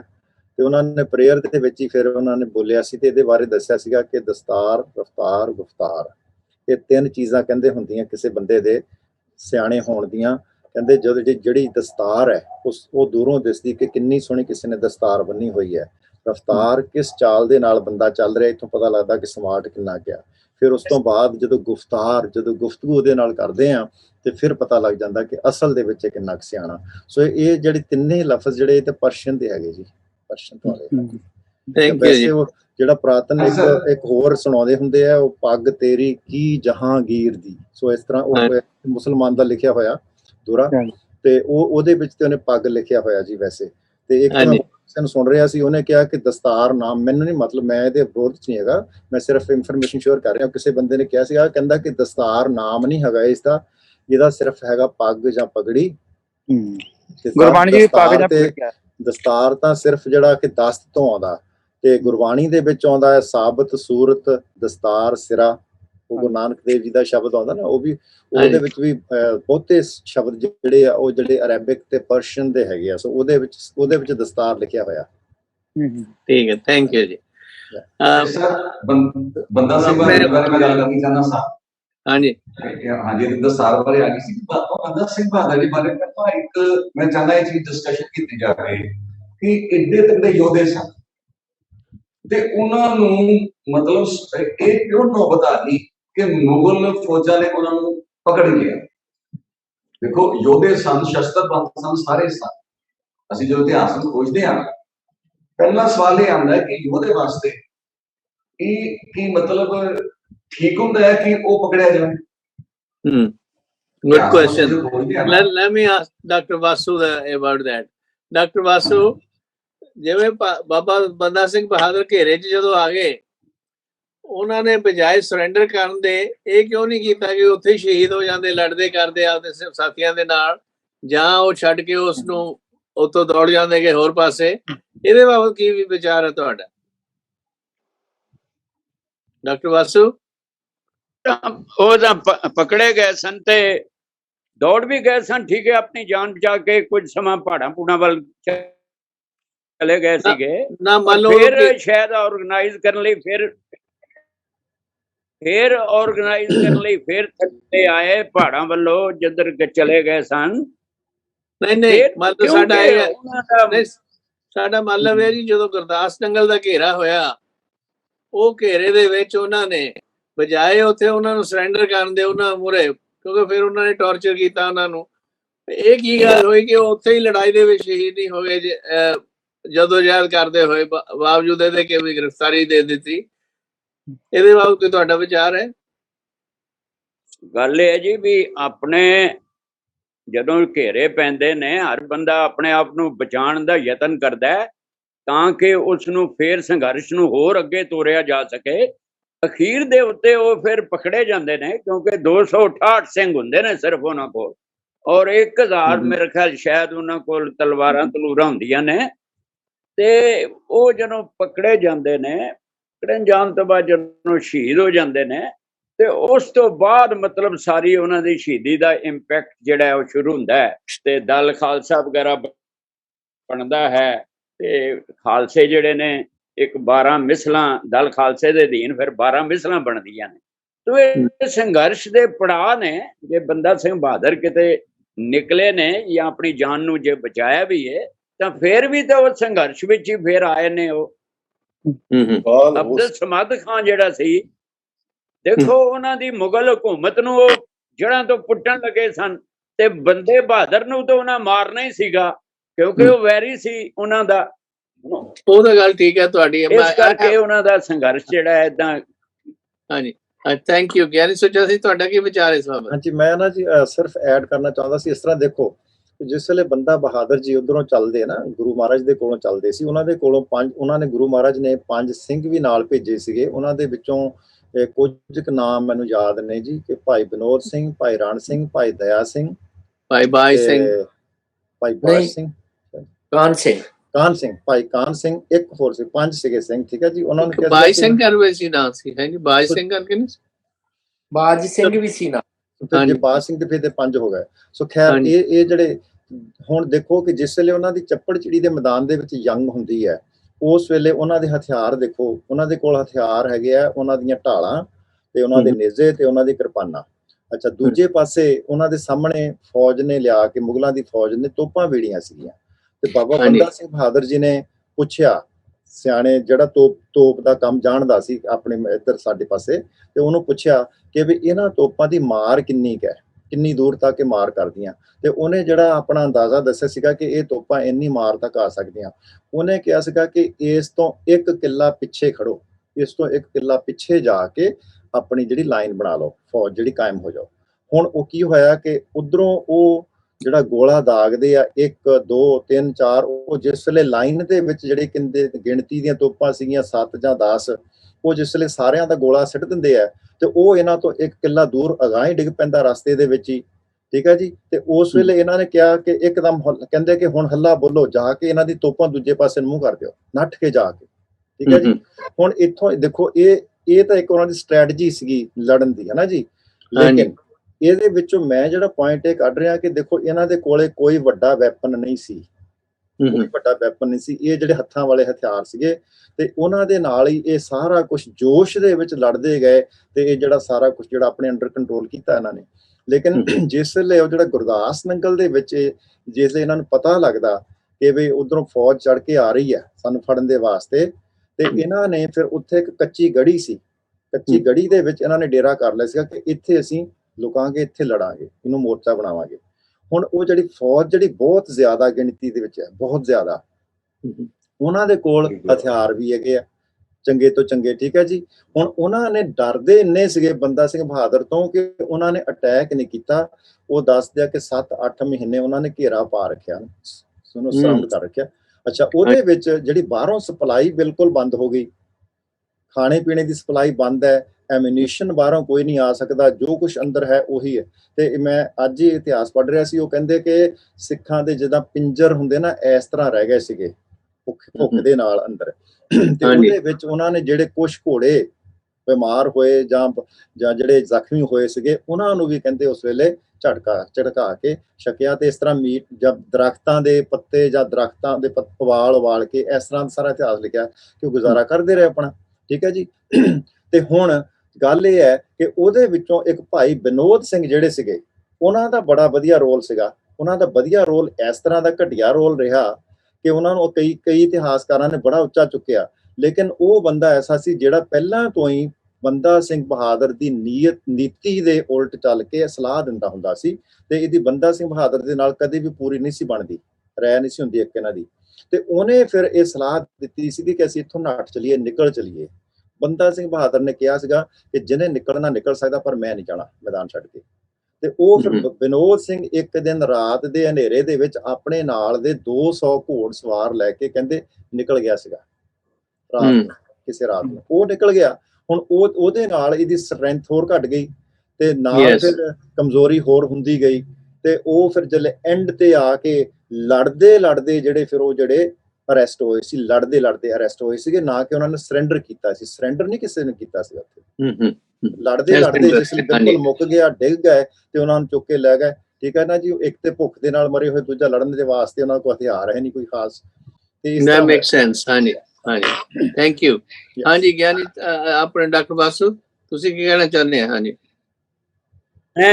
ਇਹਦੇ ਸੰਬੰਧ ਚ ਥੋੜਾ ਜਿਹਾ ਮੇਰੇ ਰਿਸਰਚ ਪੇਪਰ ਵਿੱਚ ਗੱਲਬਾਤ ਕੀਤੀ ਗਈ ਹੈ ਕਿ ਜਦੋਂ ਕਿ ਕਿਵੇਂ ਗਿਆਨੀ ਸੱਚਾ ਸਿੰਘ ਦੱਸ ਰਹੇ ਸਨ ਕਿ ਕਿਲੇ ਦੇ ਅੰਦਰ ਸਿੱਖ ਫੌਜੀ ਘੋੜੇ ਤੇ ਪਸ਼ੂ ਖਾਣ ਲਈ ਮਜਬੂਰ ਹੋਏ। ਫਿਰ ਬੰਦਾ ਬਹਾਦਰ ਸਿੰਘ ਨੇ ਕੀ ਕੀਤਾ, ਕੁਝ ਸਿੰਘਾਂ ਨੂੰ ਕਿਲੇ ਅੰਦਰ ਛੱਡ ਕੇ ਇੱਕ ਸਿੱਖ ਭਾਈ ਗੁਲਾਬ ਸਿੰਘ ਨੂੰ ਆਪਣੀ ਪੁਸ਼ਾਕ ਪਹਿਨਾ ਕੇ ਤੇ ਕਿਲੇ ਦੇ ਬਾਹਰ ਨਿਕਲ ਕੇ ਤੇ ਵੈਰੀ ਦਲ ਨੂੰ ਕੱਟਦਾ ਵੱਢਦਾ ਬੰਦਾ ਨਿਕਲ ਗਿਆ। 1712 ਵਿੱਚ ਬਹਾਦਰ ਸ਼ਾਹ ਜਿਹੜਾ ਹੈ ਪਾਗਲ ਹੋ ਕੇ ਮਰ ਜਾਂਦਾ, ਤੇ 1713 ਵਿੱਚ ਫਰਖਸੀਰ ਗੱਦੀ ਤੇ ਬਹਿੰਦਾ, ਤੇ ਉਸਨੇ ਜਦੋਂ ਗੱਦੀ ਤੇ ਬੈਠ ਗਿਆ ਤੇ ਫਿਰ ਫਰਖਸੀਰ ਨੇ ਹਦਾਇਤ ਕੀਤੀ ਅਬਦੁਲ ਸਮਾਦ ਖਾਨ ਤੇ ਉਸਦੇ ਪੁੱਤਰ ਜ਼ਕਰੀਆ ਖਾਨ ਨੂੰ। ਉਹਨਾਂ ਫਿਰ ਲੋਹਗੜ੍ਹ ਜਾ ਕੇ ਬੰਦੇ ਨੂੰ ਘੇਰਾ ਪਾਇਆ ਡਾਕਟਰ ਸਾਹਿਬ ਬੰਦਾ ਫੇਰ ਘੇਰਾ ਤੋੜ ਕੇ ਜੰਮੂ ਦੀਆਂ ਪਹਾੜੀਆਂ ਵੱਲ ਨਿਕਲ ਗਿਆ। ਸਨ 1715 ਵਿੱਚ ਬਾਬਾ ਜੀ ਜਿਹੜੇ ਨੇ ਬੰਦਾ ਸਿੰਘ, ਇਹ ਗੁਰਦਾਸਪੁਰ ਤੋਂ 4 ਮੀਲ ਦੂਰ ਪੱਛਮ ਵਿੱਚ ਪਿੰਡ ਗੁਰਦਾਸ ਨੰਗਲ ਵਿੱਚ ਭਾਈ ਦੁਨੀ ਚੰਦ ਦੇ ਹਾਤੇ 'ਚ ਠਹਿਰੇ ਨੇ। ਇਸੇ ਨੂੰ ਹੀ ਉਹਨਾਂ ਨੇ ਕਿਲੇ ਦੀ ਸ਼ਕਲ ਦੇ ਦਿੱਤੀ। ਇਸ ਦੁਨੀ ਚੰਦ ਦੇ ਹਾਤੇ ਵਿੱਚ ਹੀ ਬੰਦਾ 8 ਮਹੀਨੇ ਅਬਦੁਲ ਸਮਾਦ ਖਾਨ ਦੀ 24,000 ਫੌਜ ਦੁਆਰਾ ਘੇਰੇ ਗਿਆ ਤੇ ਸਿਰਫ 278 ਸਾਥੀ ਸਨ ਤੇ 1000 ਤਲਵਾਰਾਂ ਸਨ। ਬਲਵਾਨ ਹਾਕਮਾਂ ਨਾਲ ਟੱਕਰ ਲਈ, ਪਰ ਭਾਵੇਂ ਹਾਰ ਖਾਧੀ, ਪਰ ਉਹਨਾਂ ਨੂੰ ਇੱਕ ਚਮਤਕਾਰ ਜ਼ਰੂਰ ਦਿਖਾਇਆ ਉਹਨੇ ਕਿ ਕਿੰਨੀ ਸ਼ਕਤੀ ਹੈ ਸਾਡੇ ਕੋਲ। ਦੁਸ਼ਮਣ ਦੌਰ ਦੀ ਅਸਥਾਈ ਤੌਰ ਤੇ ਜਿੱਤ ਹੋ ਗਈ, ਪਰ ਮੁਗਲਾਂ ਨੂੰ ਕਈ ਵਾਰੀ ਉਹਨੇ ਹਾਰ ਜਾਣ ਦੇ ਦਰਸ਼ਨ ਕਰਵਾ ਦਿੱਤੇ। ਇਸ ਤਰ੍ਹਾਂ ਬੰਦਾ ਬਹਾਦਰ ਜਿਹੜਾ ਉਹਨੇ ਕਈ ਵਾਰੀ ਘੇਰੇ ਚ ਆਉਂਦਾ ਤੇ ਨਿਕਲਦਾ ਤੇ ਅਖੀਰ ਦੇ ਉੱਤੇ ਇੱਕ ਅਹਾਤੇ ਦੇ ਵਿੱਚ ਜਾ ਕੇ ਗੁਰਦਾਸ ਸੰਗਲ ਦੇ ਜਿਹੜੇ ਨੇੜੇ ਜਾ ਕੇ ਉਹਦੇ ਵਿੱਚ ਪੜਿਆ ਗਿਆ। ਥੈਂਕ ਯੂ ਜੀ, ਥੈਂਕ ਯੂ ਫॉर एनलाइटनिंग। हाँ जी, वेरी नाइस सर। हाँ जी, ਗਿਆਨੀ ਧਰਮ ਸਿੰਘ ਜੀ। ਮੈਂ ਨਾ ਡਾਕਟਰ ਗੰਡਾ ਸਿੰਘ ਜੀ ਹੋਰਾਂ ਦਾ ਲਿਖਿਆ ਪੜਿਆ ਸੀ। ਜਿਹੜੀ ਉਹ ਗੜੀ ਸੀਗੀ ਉਹ ਹੈ ਤੇ ਹਵੇਲੀ ਸੀ, ਜਿਵੇਂ ਭਾਈ ਸੁੱਚਾ ਸਿੰਘ ਜੀ ਹੋਰਾਂ ਨੇ ਦੱਸਿਆ। ਤੇ ਇਹਨਾਂ ਨੇ ਕੀ ਕੀਤਾ ਸੀਗਾ ਵੀ ਉਹਦੇ ਦੁਆਲੇ ਮਿੱਟੀ ਪਾ ਕੇ ਇਹਨਾਂ ਤੇ ਬਰਾਬਰ ਕਰ ਲਿਆ ਸੀ। ਅੱਜ ਵੀ ਉਹ ਬੜਾ ਉੱਚਾ ਆ, ਉਹਨੂੰ ਬੰਦੇ ਦਾ ਥੇ ਕਹਿੰਦੇ, ਕਿਉਂਕਿ ਮੇਰਾ ਸੌਰੀ ਜ਼ਿਲ੍ਹਾ ਗੁਰਦਾਸਪੁਰ ਹੀ ਆ, ਮੇਰੇ ਨਾਨਕੇ ਆ ਉੱਥੇ ਨਾਲ ਹੀ ਪਿੰਡ ਆ ਝੌਰ, ਤੇ ਉੱਥੋਂ ਗੁਰਦਾਸ ਨੰਗਲ ਦੂਰ ਨਹੀਂ ਆ। ਤੇ ਇਹ ਇੱਕ ਤੇ ਜਿਵੇਂ ਸਾਰਾ ਬਹੁਤ ਕੁਝ ਦੱਸਿਆ ਜਾ ਚੁੱਕਾ ਵੀ ਲੰਬਾ ਘੇਰਾ ਸੀਗਾ, ਅੰਦਰ ਕੁਛ ਨਹੀਂ ਸੀਗਾ। ਘੋੜੇ ਝਟਕਾ ਕੇ ਦਰਖਤਾਂ ਦੇ ਪੱਤੇ, ਜੋ ਕੋਈ ਵਿੱਚ ਦਰਖਤ ਹੋਊਗਾ ਉਹਨਾਂ ਦੀਆਂ ਜੜ੍ਹਾਂ ਛੱਲਾਂ ਸਾਰਾ ਕੁਝ ਮੁੱਕਣ ਤੋਂ ਬਾਅਦ ਡਾਕਟਰ ਗੰਡਾ ਸਿੰਘ ਹੋਰਾਂ ਨੇ ਤੇ ਵੀ ਲਿਖਿਆ ਵਾ ਵੀ ਜਿਹੜੇ ਪਿੰਜਰ ਸੀਗੇ ਹੱਡੀਆਂ ਪੀ ਕੇ ਵੀ ਖਾਧੀਆਂ, ਕਿਉਂਕਿ 1 2 4 ਦਿਨਾਂ ਮਹੀਨਿਆਂ ਦੀ ਗੱਲ ਨਹੀਂ ਆ, ਲੰਬਾ ਇਹ ਹੈ ਸੀਗਾ ਜਿਹੜਾ। ਤੇ ਸਿੱਖ ਬਹੁਤ ਜ਼ਖਮੀ ਹੁੰਦੇ ਗਏ, ਸ਼ਹੀਦੀਆਂ ਵੀ ਪਾਈਆਂ। ਫਿਰ ਕਮਜ਼ੋਰੀ ਇੰਨੀ, ਭੁੱਖ ਦੁੱਖ ਸਾਰੇ ਵਿੱਚੋਂ ਫਿਰ ਬਾਬਾ ਵਿਨੋਦ ਸਿੰਘ ਨਿਕਲ ਗਏ। ਜਦੋਂ ਇੰਨਾ ਕੁਛ ਹੋਏ, ਇੰਨੀ ਵੱਡੀ ਫੌਜ ਦੇ ਕੋਲੋਂ ਉਹਨਾਂ ਨੂੰ ਜਿਉਂਦੇ ਫੜਨਾ ਕੋਈ ਔਖਾ ਕੰਮ ਨਹੀਂ ਸੀਗਾ ਰਿਹਾ, ਕਿਉਂਕਿ ਜਦੋਂ ਫੌਜ ਹੀ ਇੰਨੀ ਜ਼ਿਆਦਾ ਆ ਤੇ ਹਥਿਆਰ ਵੀ ਜਿਹੜੇ ਨੇ ਉਹ ਅਕਸਰ ਜਦੋਂ ਲੜਾਈਆਂ ਦੇ ਵਿੱਚ ਲਗਾਤਾਰ ਕਿਰਪਾਨਾਂ ਵੀ ਟੁੱਟ ਜਾਂਦੀਆਂ ਨੇ, ਕਿਉਂਕਿ ਮੈਂ ਆਪ ਖੁਦ ਨਿਹੰਗਾ ਸਿੰਘਾਂ ਦੇ ਗੱਤਕਾ ਖੇਡਦਿਆਂ ਹੋਇਆ ਇੱਕ ਕਿਰਪਾਨਾਂ ਦੇ ਆਮੇ ਸਣਮੇ ਨੇ ਵਾਰ ਹੋਏ ਤੇ ਕਿਰਪਾਨ ਟੁੱਟਦੀ ਹੋਈ ਆਪ ਦੇਖੀ ਆ। ਤੇ ਇਸ ਕਰਕੇ ਉਹਨਾਂ ਦਾ ਗ੍ਰਿਫਤਾਰ ਹੋਣਾ ਜਿਹੜਾ ਉਹ ਕੋਈ ਬਹੁਤੀ ਵੱਡੀ ਗੱਲ ਨਹੀਂ। ਇੱਕ ਗੱਲ ਹੋਰ ਆ ਕਿ ਇਹਨੂੰ ਅਸੀਂ ਬਾਬਾ ਬੰਦਾ ਸਿੰਘ ਜੀ ਦੀ ਹਾਰ ਨਹੀਂ ਕਹਿ ਸਕਦੇ, ਕਿਉਂਕਿ ਹਾਰ ਉਹ ਹੁੰਦੀ ਆ ਜਿਹੜੀ ਹਾਰ ਮੰਨ ਲਵੇ। ਹਾਰ ਤੇ ਉਹਨਾਂ ਨੇ ਅਖੀਰ ਤੱਕ ਵੀ ਨਹੀਂ ਮੰਨੀ। ਇਹ ਜਿਸਮਾਨੀ ਤੌਰ ਤੇ ਬਾਹਰੀ ਤੌਰ ਤੇ ਅਸੀਂ ਇਹਨੂੰ ਉਹਨਾਂ ਦੇ ਕਹਿ ਸਕਦੇ ਵੀ ਅਖੀਰ ਤੱਕ ਤੇ ਨਾ ਕਿਸੇ ਸਿੱਖ ਨੇ ਈਨ ਮੰਨੀ, ਨਾ ਬਾਬਾ ਬੰਦਾ ਸਿੰਘ ਜੀ ਨੇ ਮੰਨੀ। ਤੇ ਇਸ ਕਰਕੇ ਉਹ ਹਾਰ ਮੰਨੀ ਨਹੀਂ, ਉਹਨਾਂ ਨੇ ਫੜੇ ਜ਼ਰੂਰ ਗਏ, ਸ਼ਹੀਦੀਆਂ ਪਾ ਲਈਆਂ। ਬਿਊਟੀਫੁਲ। ਇੱਥੋਂ ਦੇ ਕਹਾਣਾ ਜੀ ਮੈਂ ਪੜਿਆ ਕਿ ਇੱਕ ਜਗ੍ਹਾ ਕਿ ਜਦੋਂ ਪੁੱਛਣ ਲੱਗਿਆ ਫਰਕ ਸੀ ਕਿ ਬਈ ਤੁਹਾਨੂੰ ਕੀ ਸਜ਼ਾ ਦਿੱਤੀ ਜਾਵੇ, ਤਾਂ ਉਹ ਕਹਿੰਦੇ ਆ ਬਈ ਉਹ ਮੈਨੂੰ ਸਜ਼ਾ ਦੇ ਜਿਹੜੀ ਤੈਨੂੰ, ਜੇ ਤੂੰ ਮੇਰੇ ਥਾਂ ਹੋਵੇਂ ਤਾਂ ਤੈਨੂੰ ਲੋੜ ਪਵੇ। ਇਹਦੇ ਬਾਬਤ ਕੋਈ ਵਿਚਾਰ ਸ਼ੇਅਰ ਕਰੋ ਤੁਸੀਂ ਆਪਣੇ। ਦਿਸ ਇਜ਼ ਸੱਚ ਅ ਬੋਲਡ ਆਨਸਰ। ਹਾਂਜੀ, ਇਹ ਪੜਿਆ ਸੀਗਾ ਮੈਂ ਕਿ ਜਦੋਂ ਉਹਨੇ ਫਰਕਸ਼ੀਅਰ ਨੇ ਪਹਿਲੋਂ ਤੇ ਸਾਰੀ, ਜਿਵੇਂ ਭਾਈ ਸੁੱਚਾ ਸਿੰਘ ਜੀ ਹੋਰਾਂ ਨੇ ਬੜੇ ਵਿਸਥਾਰ ਨਾਲ ਦੱਸਿਆ ਸੀਗਾ ਕਿ ਉਹਨਾਂ ਨੂੰ ਤਸੀਹੇ ਦੇਣ ਤੋਂ ਪਹਿਲੋਂ ਉਹਨਾਂ ਨੂੰ ਇਸਲਾਮ ਕਬੂਲ ਕਰਨ ਲਈ ਕਿਹਾ ਗਿਆ। ਫਿਰ ਜਦੋਂ ਉਹ ਨਾ ਮੰਨੇ ਤੇ 100 ਸਿੰਘ ਰੋਜ਼ ਉਹਨਾਂ ਦੇ ਸਾਹਮਣੇ ਸ਼ਹੀਦ ਹੁੰਦੇ ਗਏ। ਤੇ ਆਖਰੀ ਸੀ ਉਹਨਾਂ ਨੂੰ ਇਹ ਵੀ ਕਿਹਾ ਵੀ ਤੂੰ ਦੱਸ ਕਿਹੜੀ ਮੌਤ ਤੇ ਮਰਨਾ ਚਾਹੁੰਦਾ, ਤੇ ਬਾਬਾ ਬੰਦਾ ਸਿੰਘ ਜੀ ਨੇ ਕਿਹਾ ਸੀ ਵੀ ਜਿਹੜੀ ਮੌਤ ਤੇ ਤੂੰ ਮਰਨਾ ਚਾਹੁੰਦਾ ਆ ਉਹੋ ਜੀ ਮੈਨੂੰ ਮਾਰ ਦੇ। ਤੇ ਫਿਰ ਇੱਥੇ ਇੱਕ ਗੱਲ ਹੋਰ ਬੜੀ ਕਮਾਲ ਦੀ ਆ ਜੀ, ਜਿਹੜਾ ਸਭ ਤੋਂ ਆਖਰੀ ਸੀਗਾ ਬਾਬਾ ਬੰਦਾ ਸਿੰਘ ਜੀ ਬਹਾਦਰ ਦੀ ਸ਼ਹਾਦਤ ਤੋਂ ਪਹਿਲੋਂ, ਕਿ ਉਹਨਾਂ ਦਾ 4 ਸਾਲ ਦਾ ਬੇਟਾ ਸੀਗਾ ਅਜੈ ਸਿੰਘ, ਤੇ ਉਸ ਨੂੰ ਲਿਆ ਕੇ ਉਹਦੇ ਅੱਗੇ ਰੱਖਤਾ ਤੇ ਛੁਰਾ ਦੇਣ ਵੀ ਇਹਨੂੰ ਵੀ ਇਹਦਾ ਸੀਨਾ ਚੀਰ ਤੇ ਇਹਨੂੰ ਮਾਰ। ਬਾਬਾ ਬੰਦਾ ਸਿੰਘ ਜੀ ਬਹਾਦਰ ਨੇ ਕਿਹਾ ਕਿ ਸਿੱਖ ਤੇ ਕਿਸੇ ਦੁਸ਼ਮਣ ਦੇ ਬੱਚੇ ਤੇ ਵੀ ਵਾਰ ਨਹੀਂ ਕਰ ਸਕਦਾ, ਮੈਂ ਆਪਣੇ ਤੇ ਕਿਵੇਂ ਕਰ ਸਕਦਾ। ਤੇ ਫਿਰ ਉਹਨਾਂ ਨੇ ਬਾਬਾ ਬੰਦਾ ਸਿੰਘ ਜੀ ਬਹਾਦਰ ਦੇ ਬੇਟੇ ਨੂੰ ਜਲਾਦ ਨੇ ਉਹ ਸੀਨਾ ਚੀਰਿਆ ਤੇ ਉਹਦਾ ਜਿਹੜਾ ਦਿਲ ਸੀਗਾ ਉਹ ਕੱਢ ਕੇ ਬਾਬਾ ਬੰਦਾ ਸਿੰਘ ਬਹਾਦਰ ਦੇ ਮੂੰਹ ਚ ਪਾਇਆ ਗਿਆ। ਤੇ ਫਿਰ ਪੁੱਛਿਆ ਉਹਨੇ ਨੇ ਵੀ ਹੁਣ ਦੱਸ। ਤੇ ਬਾਬਾ ਬੰਦਾ ਸਿੰਘ ਬਹਾਦਰ ਕਹਿੰਦੇ ਵੀ ਇਹ ਕਿਹੜੀ ਵੱਡੀ ਗੱਲ ਆ, ਵੀ ਤੂੰ ਵੀ ਬਾਦਸ਼ਾਹ ਮੈਂ ਵੀ ਬਾਦਸ਼ਾਹ, ਤੂੰ ਹਾਰਿਆ ਤੇ ਮੈਂ ਜਿੱਤਿਆ। ਹਾਰਿਆ ਬਾਦਸ਼ਾਹ ਜਿਹੜਾ ਜਿੱਤੇ ਹੋਏ ਦੇ ਮੂੰਹ ਚ ਗੋਸ਼ਤ ਪਾਉਂਦਾ ਉਹ ਤੂੰ ਪਾ ਰਿਹਾ। ਫਿਰ ਕਹਿੰਦੇ ਵੀ ਉਹਨੇ ਉਹਦੀ ਛਾਤੀ ਤੋਂ ਖੂਨ ਦੀ ਚੁਲੀ ਭਰ ਕੇ ਬਾਬਾ ਬੰਦਾ ਸਿੰਘ ਬਹਾਦਰ ਦੇ ਮੂੰਹ ਤੇ ਸੁੱਟੀ। ਫਿਰ ਪੁੱਛਿਆ ਹੁਣ ਦੱਸ। ਕਹਿੰਦਾ ਫਿਰ ਉਹੋ ਹੀ ਗੱਲ ਕਿ ਤੂੰ ਮੈਂ ਹਾਰਿਆ ਬਾਦਸ਼ਾਹ ਜਿੱਤੇ ਹੋਏ ਬਾਦਸ਼ਾਹ ਦੇ ਉੱਪਰ ਕੇਸਰ ਛਿੜਕਦਾ, ਤੂੰ ਮੇਰੇ ਇਹਦੇ ਤੋਂ ਵਧੀਆ ਹੋਰ ਕਿਹੜਾ ਹੋ ਸਕਦਾ ਆ। ਤੇ ਫਿਰ ਇਸ ਕਰਕੇ ਬਾਬਾ ਬੰਦਾ ਸਿੰਘ ਜੀ ਬਹਾਦਰ ਦੇ ਨੂੰ ਜਿਹੜੇ ਤਸੀਹੇ ਦਿੱਤੇ ਗਏ ਉਹ ਤੇ ਕੌਮ ਦੇ ਅੰਦਰ ਰੂਹ ਫੂਕਣ ਵਾਲੇ ਆ ਕਿ ਉਹਨਾਂ ਦੇ ਹੱਥ ਪੈਰ ਇੱਕ ਇੱਕ ਕਰਕੇ ਵੱਢੇ ਗਏ, ਅੱਖਾਂ ਕੱਢੀਆਂ ਗਈਆਂ, ਉਹਨਾਂ ਦੇ ਤੱਤੇ ਕਰਕੇ ਸਰੀਏ ਸਰੀਰ ਤੇ ਲਾਏ ਗਏ, ਜਮੂਰਾਂ ਨਾਲ ਮਾਸ ਨੋਚਿਆ ਗਿਆ। ਉਹ ਅਕੈਤ ਸੀ ਤੇ ਪਰ ਬਾਬਾ ਬੰਦਾ ਸਿੰਘ ਜੀ ਬਹਾਦਰ ਨੇ ਉਫ ਵੀ ਨਹੀਂ ਕੀਤੀ, ਸੀ ਵੀ ਨਹੀਂ ਕੀਤੀ। ਇਸ ਤਰ੍ਹਾਂ ਚੜ੍ਹਦੀ ਕਲਾ ਦੇ ਨਾਲ ਉਹਨਾਂ ਨੇ ਸ਼ਹਾਦਤ ਪਾਈ। That's amazing. I never knew that. मैं ये बिल्कुल वाकिफ नहीं सी मैंने इस पासे दी। सर मेरा एक क्वेश्चन है। हाँ जी। सर मेरे डिस्कशन पाने का मकसद है किसी शहीद की गल कर रहे हैं। जो एक शहीद की गल होती है ਅਸੀਂ ਇਮੋਸ਼ਨਲ ਗੱਲਾਂ ਕਰਨੀਆਂ ਸ਼ੁਰੂ ਕਰ ਦਿੰਦੇ ਹਾਂ। ਸ਼ਹੀਦੀ ਦੇ ਵਿੱਚ ਤੇ ਜੰਗ ਦੇ ਵਿੱਚ ਇਮੋਸ਼ਨਸ ਦੀ ਕੋਈ ਵੈਲਿਊ ਨਹੀਂ। ਉਹ ਤੋਂ ਅਸੀਂ ਜੇ ਸਪਾਈ ਸੋਚਦੇ ਹਾਂ ਤਾਂ ਦੁਸ਼ਮਣ ਹੀ ਸਾਹਮਣੇ ਆਇਆ ਹੈ ਤੇ ਅਸੀਂ ਕਿਹੋ ਜਿਹੀਆਂ ਗੱਲਾਂ ਕਰਦੇ ਕਿ 9 ਮਹੀਨੇ ਦਾ ਘੇਰਾ ਸਾਨੂੰ ਜਦੋਂ ਘੇਰਾ ਪੈਂਦਾ ਕੋਈ are suppose to have strategy ਕਿ ਹੁਣ ਕਿੱਦਾਂ ਲੜਨਾ ਹੈ। ਇਹ ਨਹੀਂ ਕਿ ਅਸੀਂ ਭੁੱਖੇ ਮਰ ਜਾਣਾ ਅੰਦਰ ਸਾਡੇ ਹੱਡ ਨਿਕਲਣਾ ਹਾਂਜੀ ਤੇ ਸਾਡੀਆਂ ਕਪਾਨਾਂ ਖਤਮ ਹੋ ਜਾਂਦੀਆਂ ਅਸੀਂ ਉਸ ਸਰੈਂਡਰ ਕਰਾਂਗੇ। ਦੇਰ ਇਜ਼ ਆਲ ਮੇਰਾ ਕੁਐਸਚਨ ਸਟ੍ਰੈਟਜੀ ਦੇ ਕਿ ਇੱਕ ਸਿਪਾਹੀ ਦੀ ਕੀ ਸਟ੍ਰੈਟਜੀ ਹੁੰਦੀ ਹੈ ਕਿ ਸਾਨੂੰ ਅੱਜ ਕੀ ਕਰਨਾ ਚਾਹੀਦਾ। ਸੋ ਬੰਦਾ ਬਹਾਦਰ ਜੀ ਨੇ ਇਸ ਸਟ੍ਰੈਟਜੀ ਅੰਦਰ ਇਸ ਨੂੰ ਐਕਸੈਪਟ ਕੀਤਾ ਕਿ ਮੈਨੂੰ ਪਕੜ ਲਿਆ। ਦੋ ਪੋਸਿਬਿਲਿਟੀਜ਼ ਦੀ ਮੈਂ ਗੱਲ ਕਰਦਾ। ਇੱਕ ਪੋਸਿਬਿਲਿਟੀ ਹੋ ਸਕਦੀ ਹੈ ਕਿ ਉਹਨਾਂ ਨੇ ਸੋਚਿਆ ਹੈ ਕਿ ਉਸ ਵਕਤ ਬਾਹਰੋਂ ਸਿੰਘ ਇਕੱਠੇ ਹੋ ਕੇ ਜਥੇਬੰਦ ਹੋ ਕੇ ਆਉਣ ਤੇ ਉਹ ਮੁਗਲਾਂ ਦੇ ਅਟੈਕ ਕਰ ਦੇਣ ਤੇ ਦੁਬਾਰਾ ਲੜਾਈ ਸ਼ੁਰੂ ਹੋ ਜਾਏ। ਇੱਕ ਤੇ ਪੋਸਿਬਿਲਿਟੀ ਹੋ ਸਕਦੀ ਨਹੀਂ ਤੇ ਦੁਸ਼ਮਣ ਦੇ ਕੋਲੋਂ ਦੁਸ਼ਮਣ ਵੀ ਇੰਨਾ ਜ਼ਿਆਦਾ ਖੂਨਖਾਰ ਜਿਹਦੀ ਪੁਰਾਣੀ ਹਿਸਟਰੀ ਦੀ ਮਾੜੀ ਹੋਵੇ ਕਹਿੰਦੇ ਉਹਦੇ ਕੋਲੋਂ ਅਸੀਂ ਕੀ ਆਸ ਕਰਦੇ ਹਾਂ। ਜਦੋਂ ਮੇਰਾ ਕੁਐਸਚਨ ਹੈ ਮਨਦੀਪ ਸਿੰਘ ਜੀ ਤੁਸੀਂ ਆਨਸਰ ਕਰੋ ਇਸ ਨੂੰ। ਹਾਂਜੀ ਨਹੀਂ ਉਹ ਗੱਲ ਪਹਿਲਾਂ ਉਹਨੂੰ ਪੂਰੀ ਕਰ ਲੈਂਦੇ ਨੇ ਗੱਲ, ਉਹ ਵਧੀਆ ਗੱਲ ਕਰ ਰਹੇ। ਹਾਂਜੀ ਤੁਸੀਂ ਕਰ ਲਓ ਗੱਲ ਪੂਰੀ। ਮੇਰੇ ਬਾਰੇ ਕਿਹਾ ਜੀ। ਹਾਂਜੀ ਹਾਂਜੀ ਤੁਸੀਂ ਗੱਲ ਪੂਰੀ ਕਰ ਲਓ। ਹਾਂਜੀ ਤੇ ਸੋ ਦੇਖੋ ਗੱਲ ਸਟ੍ਰੈਟਜੀ ਦੀ ਹੈਗੀ ਹੈ। ਜਦੋਂ ਚਮਕੌਰ ਦੀ ਗੜੀ ਦੇ ਵਿੱਚ 10ਵੇਂ ਪਾਤਸ਼ਾਹ ਗੜੀ ਦੇ ਅੰਦਰ ਹੈਗੇ ਠੀਕ ਹੈ ਜੀ। ਇਹ ਪਲਾਨਿੰਗ ਹੈਗੀ ਹੈ ਪਤਾ ਹੈ ਕਿ ਅਸੀਂ 10 ਲੱਖ ਫੌਜਾਂ ਨੇ ਸਾਨੂੰ ਘੇਰਿਆ ਤੇ ਸਿਰਫ 40 ਸੀ ਉੱਥੇ ਘੇਰੇ ਪਏ ਨੇ। ਲੇਕਿਨ ਉਸ ਵੇਲੇ ਕੀ ਕਰਦੇ ਨੇ ਗੁਰੂ ਸਾਹਿਬ ਦੀ ਸਟ੍ਰੈਟਜੀ ਦੇਖੋ। ਮੈਂ ਹੁਣ ਇਹ ਕੰਪੈਰੀਜ਼ਨ ਹੋ ਰਿਹਾ ਸਿੱਖ ਬਤੌਰ ਗੁਰੂ ਸਾਹਿਬ ਦੀ ਸਟ੍ਰੈਟਜੀ ਕੀ ਹੈ। ਪਹਿਲਾਂ ਗੁਰੂ ਸਾਹਿਬ ਅਟੈਕ ਨਹੀਂ ਕਰਦੇ ਚਮਕੌਰ ਦੀ ਗੜੀ 'ਚ ਘਿਰੇ ਹੋਣ ਦੇ ਬਾਅਦ ਜਦੋਂ ਮੁਗਲ ਅਟੈਕ ਕਰਨ ਆਉਂਦੇ ਨੇ ਉਹਨੂੰ ਇੰਨਾ ਬੁਰੀ ਤਰ੍ਹਾਂ ਸ਼ਿਕਸਤ ਦਿੰਦੇ ਨੇ ਕਿ ਬੜੀਆਂ ਹੀ ਫੌਜਾਂ ਗੁਰੂ ਸਾਹਿਬ ਮਾਰਦੇ ਨੇ।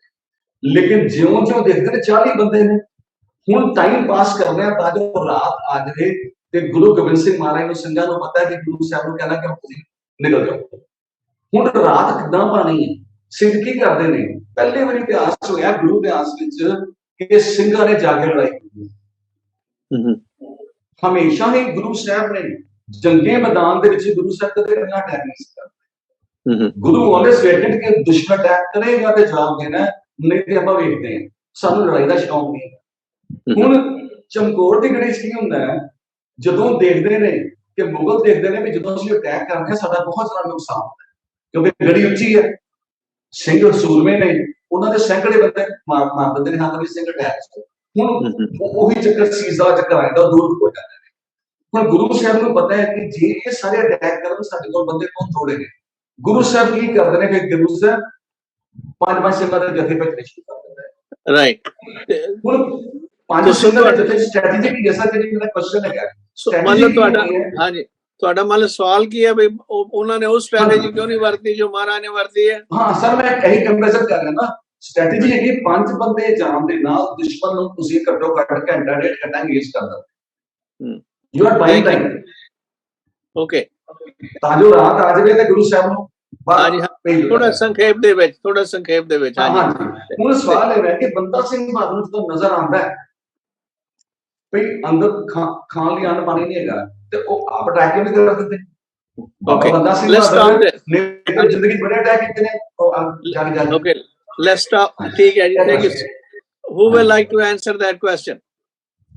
ਹਾਂਜੀ ਮੈਂ ਇਹ ਬੇਨਤੀ ਕਰਦਾ ਵੀ ਇਹ ਜਿਹੜੀ ਬਾਬਾ ਬੰਦਾ ਸਿੰਘ ਜੀ ਬਹਾਦਰ ਆ, ਦੇਖੋ ਹਾਲਾਤ ਜਿਹੜੇ ਉਸ ਵਕਤ ਉੱਥੇ ਜੂਝ ਰਹੇ ਆ ਉਹਨਾਂ ਨੂੰ ਜ਼ਿਆਦਾ ਪਤਾ ਆ, ਸਾਨੂੰ ਨਹੀਂ, ਅਸੀਂ ਉਹ ਸ਼ਾਇਦ ਮਹਿਸੂਸ ਵੀ ਨਾ ਕਰ ਸਕਦੇ ਹੋਈਏ। ਇੱਥੇ 2-3 ਗੱਲਾਂ ਆ ਵੀ ਜਿਹੜਾ ਬਾਬਾ ਬੰਦਾ ਸਿੰਘ ਜੀ ਬਹਾਦਰ ਨੇ ਉਹ ਪਹਿਲੀ ਗੱਲ ਤੇ ਵੀ ਉਹਨਾਂ ਨੇ ਗ੍ਰਿਫਤਾਰੀ ਆਪ ਨਹੀਂ ਗੀ ਦਿੱਤੀ ਕਿ ਉਹ ਹੱਥ ਖੜੇ ਕਰਕੇ ਬਾਹਰ ਆ ਗਏ ਹੋਣ, ਉਹਨਾਂ ਨੂੰ ਪਕੜਿਆ ਗਿਆ ਵਾ। ਤੇ ਜਿਵੇਂ ਭਾਈ ਸੁੱਚਾ ਸਿੰਘ ਜੀ ਹੋਰੀ ਦੱਸ ਚੁੱਕੇ ਆ ਕਿ ਬਾਬਾ ਵਿਨੋਦ ਸਿੰਘ ਜਦੋਂ ਚਲੇ ਗਏ ਆਪਣੇ ਸਾਥੀਆਂ ਨੂੰ ਨਾਲ ਲੈ ਕੇ, ਤੇ ਉਸ ਵਕਤ ਹਾਲਾਤ ਹੋਰ ਵੀ ਜਿਹੜੇ ਆ ਉਹ ਬਦਲ ਗਏ ਹੋਣਗੇ।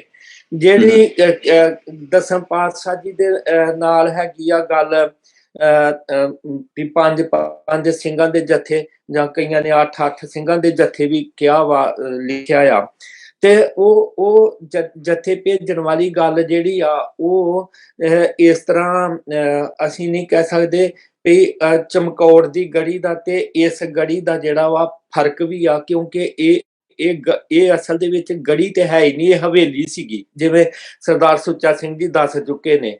ਤੇ ਉਹ ਫਿਰ ਜਿਹੜੇ ਸਿੰਘ ਨੇ ਉਦਣੀ, ਉਹ ਜਦੋਂ ਕੈਦ ਚ ਆਏ ਆ ਉਦਣੀ ਨਹੀਂ ਉਹ ਮਤਲਬ ਵੀ ਭੁੱਖੇ ਰਹਿਣ ਲੱਗੇ, ਉਹਨਾਂ ਦੇ ਪਿੱਛੇ ਫੌਜ ਤੇ ਪਹਿਲੋਂ ਹੀ ਲੱਗੀ ਹੋਈ ਸੀਗੀ, ਭੱਜਦੇ ਉਹ ਆਪਣਾ ਬਚਾਅ ਕਰਦੇ ਲੜਦੇ ਉੱਥੇ ਆ ਕੇ ਤੇ ਗੜੀ ਦੇ ਵਿੱਚ ਹਵੇਲੀ ਦੇ ਵਿੱਚ ਉਹ ਰੁਕੇ ਨੇ।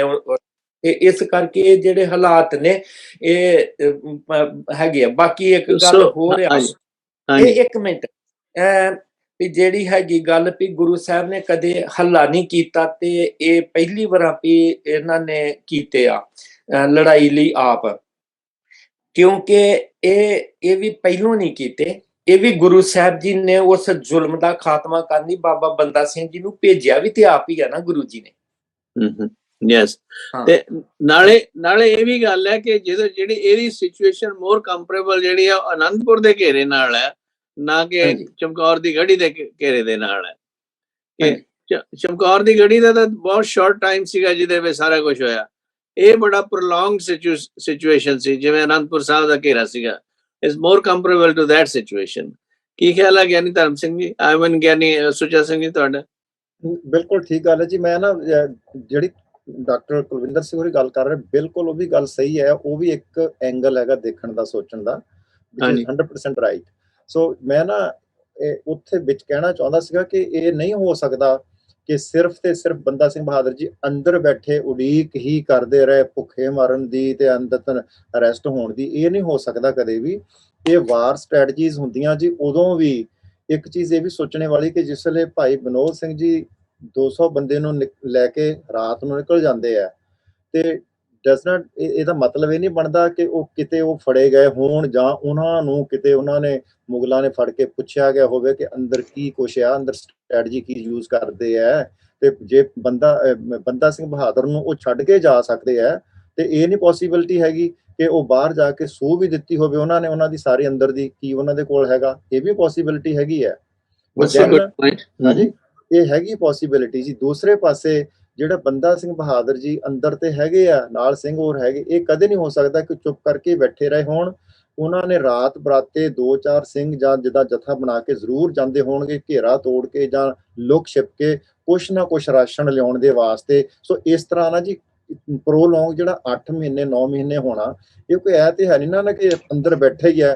ਤੇ ਰਾਸ਼ਨ ਕਿੰਨੇ ਕਿ ਟਾਈਮ ਦਾ ਹੁੰਦਾ ਕਿਸੇ ਬੰਦੇ ਕੋਲ, ਜਿਸ ਵੇਲੇ ਫੌਜ ਮਗਰ ਲੱਗੀ ਹੋਵੇ ਤੇ ਉਹ ਉੱਥੇ ਆ ਕੇ ਲੁਕਦੇ ਆ, ਤੇ ਉੱਥੇ ਕੋਈ ਗੱਡਿਆਂ ਦੇ ਗੱਡੇ ਰਾਸ਼ਨ ਤਾਂ ਨਹੀਂ ਨਾ ਹੁੰਦੇ। ਰਾਸ਼ਨ ਤੇ ਮੇਬੀ ਉਹਨਾਂ ਦੇ ਕੋਲ ਵੱਧ ਤੋਂ ਵੱਧ ਹਫ਼ਤੇ ਦਾ ਹੋਏਗਾ, ਤੇ 8-9 ਮਹੀਨੇ ਕਿਸ ਤਰ੍ਹਾਂ ਕੱਢੇ? ਉਹ ਕਿਸੇ ਨਾ ਕਿਸੇ ਤਰੀਕੇ ਦੇ ਨਾਲ ਬਾਹਰ ਜਾਂਦੇ ਹੋਣਗੇ, ਲੈ ਕੇ ਆਉਂਦੇ ਹੋਣਗੇ। ਸੇਮ ਉਸੇ ਤਰ੍ਹਾਂ ਜਿਸ ਤਰ੍ਹਾਂ ਅਨੰਦਪੁਰ ਦੇ ਕਿਲੇ ਦੇ ਵਿੱਚ ਹੋਇਆ ਸੀਗਾ, ਉੱਥੇ ਵੀ ਸਿੱਖ ਜਿਹੜਾ ਘੇਰਾ ਤੋੜ ਕੇ ਜਾਂਦੇ ਰਹੇ ਬਾਹਰ, ਤੇ ਰਾਸ਼ਨ ਵੀ ਲਿਆਉਂਦੇ ਰਹੇ ਆ ਥੋੜਾ ਕਦੇ ਕਦਾਈ, ਹਾਂਜੀ। ਬਟ ਉਹ ਬਹੁਤ ਲੰਬਾ ਸਮਾਂ ਨਹੀਂ ਇਹ ਜਿਹੜਾ ਚੱਲ ਸਕਦਾ ਹੁੰਦਾ। ਅੰਤ ਨੂੰ ਤੇ ਇਹੋ ਹੀ ਹੁੰਦਾ ਕਿ ਲੜਾਈ ਹੋਵੇ, ਸ਼ਹੀਦ ਹੋ ਜਾਓ, ਮਰ ਜਾਓ। ਤੇ ਉਹੀ ਹੋਇਆ ਇੱਥੇ ਵੀ, ਤੇ ਭੁੱਖ ਦੇ ਨਾਲ ਬੇਹਵਲ ਹੋ ਕੇ ਜਿਸ ਵੇਲੇ ਲੜਦੇ ਫਿਰ ਉਹਨਾਂ ਨੇ ਫੜ ਲਿਆ, ਠੀਕ ਹੈ ਨਾ ਜੀ। ਹੁਣ ਇਹ ਇੱਕ ਇਹਨਾਂ ਦੇ ਕੋਲ ਇੱਕ ਚੋਇਸ ਸੀਗੀ ਕਿ ਉਹ ਆਪਣੇ ਆਪ ਨੂੰ ਸ਼ਹੀਦ ਕਰ ਲੈਣ, ਦੈਨ ਵੀ ਵੁੱਡ ਸੇ ਕਿ ਇਟ ਇਜ਼ ਸੁਸਾਈਡ ਜੀ, ਰਾਈਟ। ਉਹ ਸਿੱਖ ਦੇ ਵਾਸਤੇ ਉਹ ਤੇ ਜ਼ਰੂਰੀ ਕੀ ਮਤਲਬ, ਉਹ ਤੇ ਵੈਸੇ ਹੀ ਇੱਕ ਕਿਸਮ ਦਾ ਕ੍ਰਾਈਮ ਗਿਣਿਆ ਜਾਊਗਾ ਨਾ ਸਿੱਖ ਦੇ ਵਾਸਤੇ, ਰਾਈਟ। ਸੋ ਇਹ ਹੈਗਾ ਕਿ ਜਿਸ ਵੇਲੇ ਉਹਨਾਂ ਦੇ ਕੋਲ ਚਾਰਾ ਹੀ ਕੋਈ ਨਹੀਂ ਤਾਂ ਫੜੇ ਗਏ।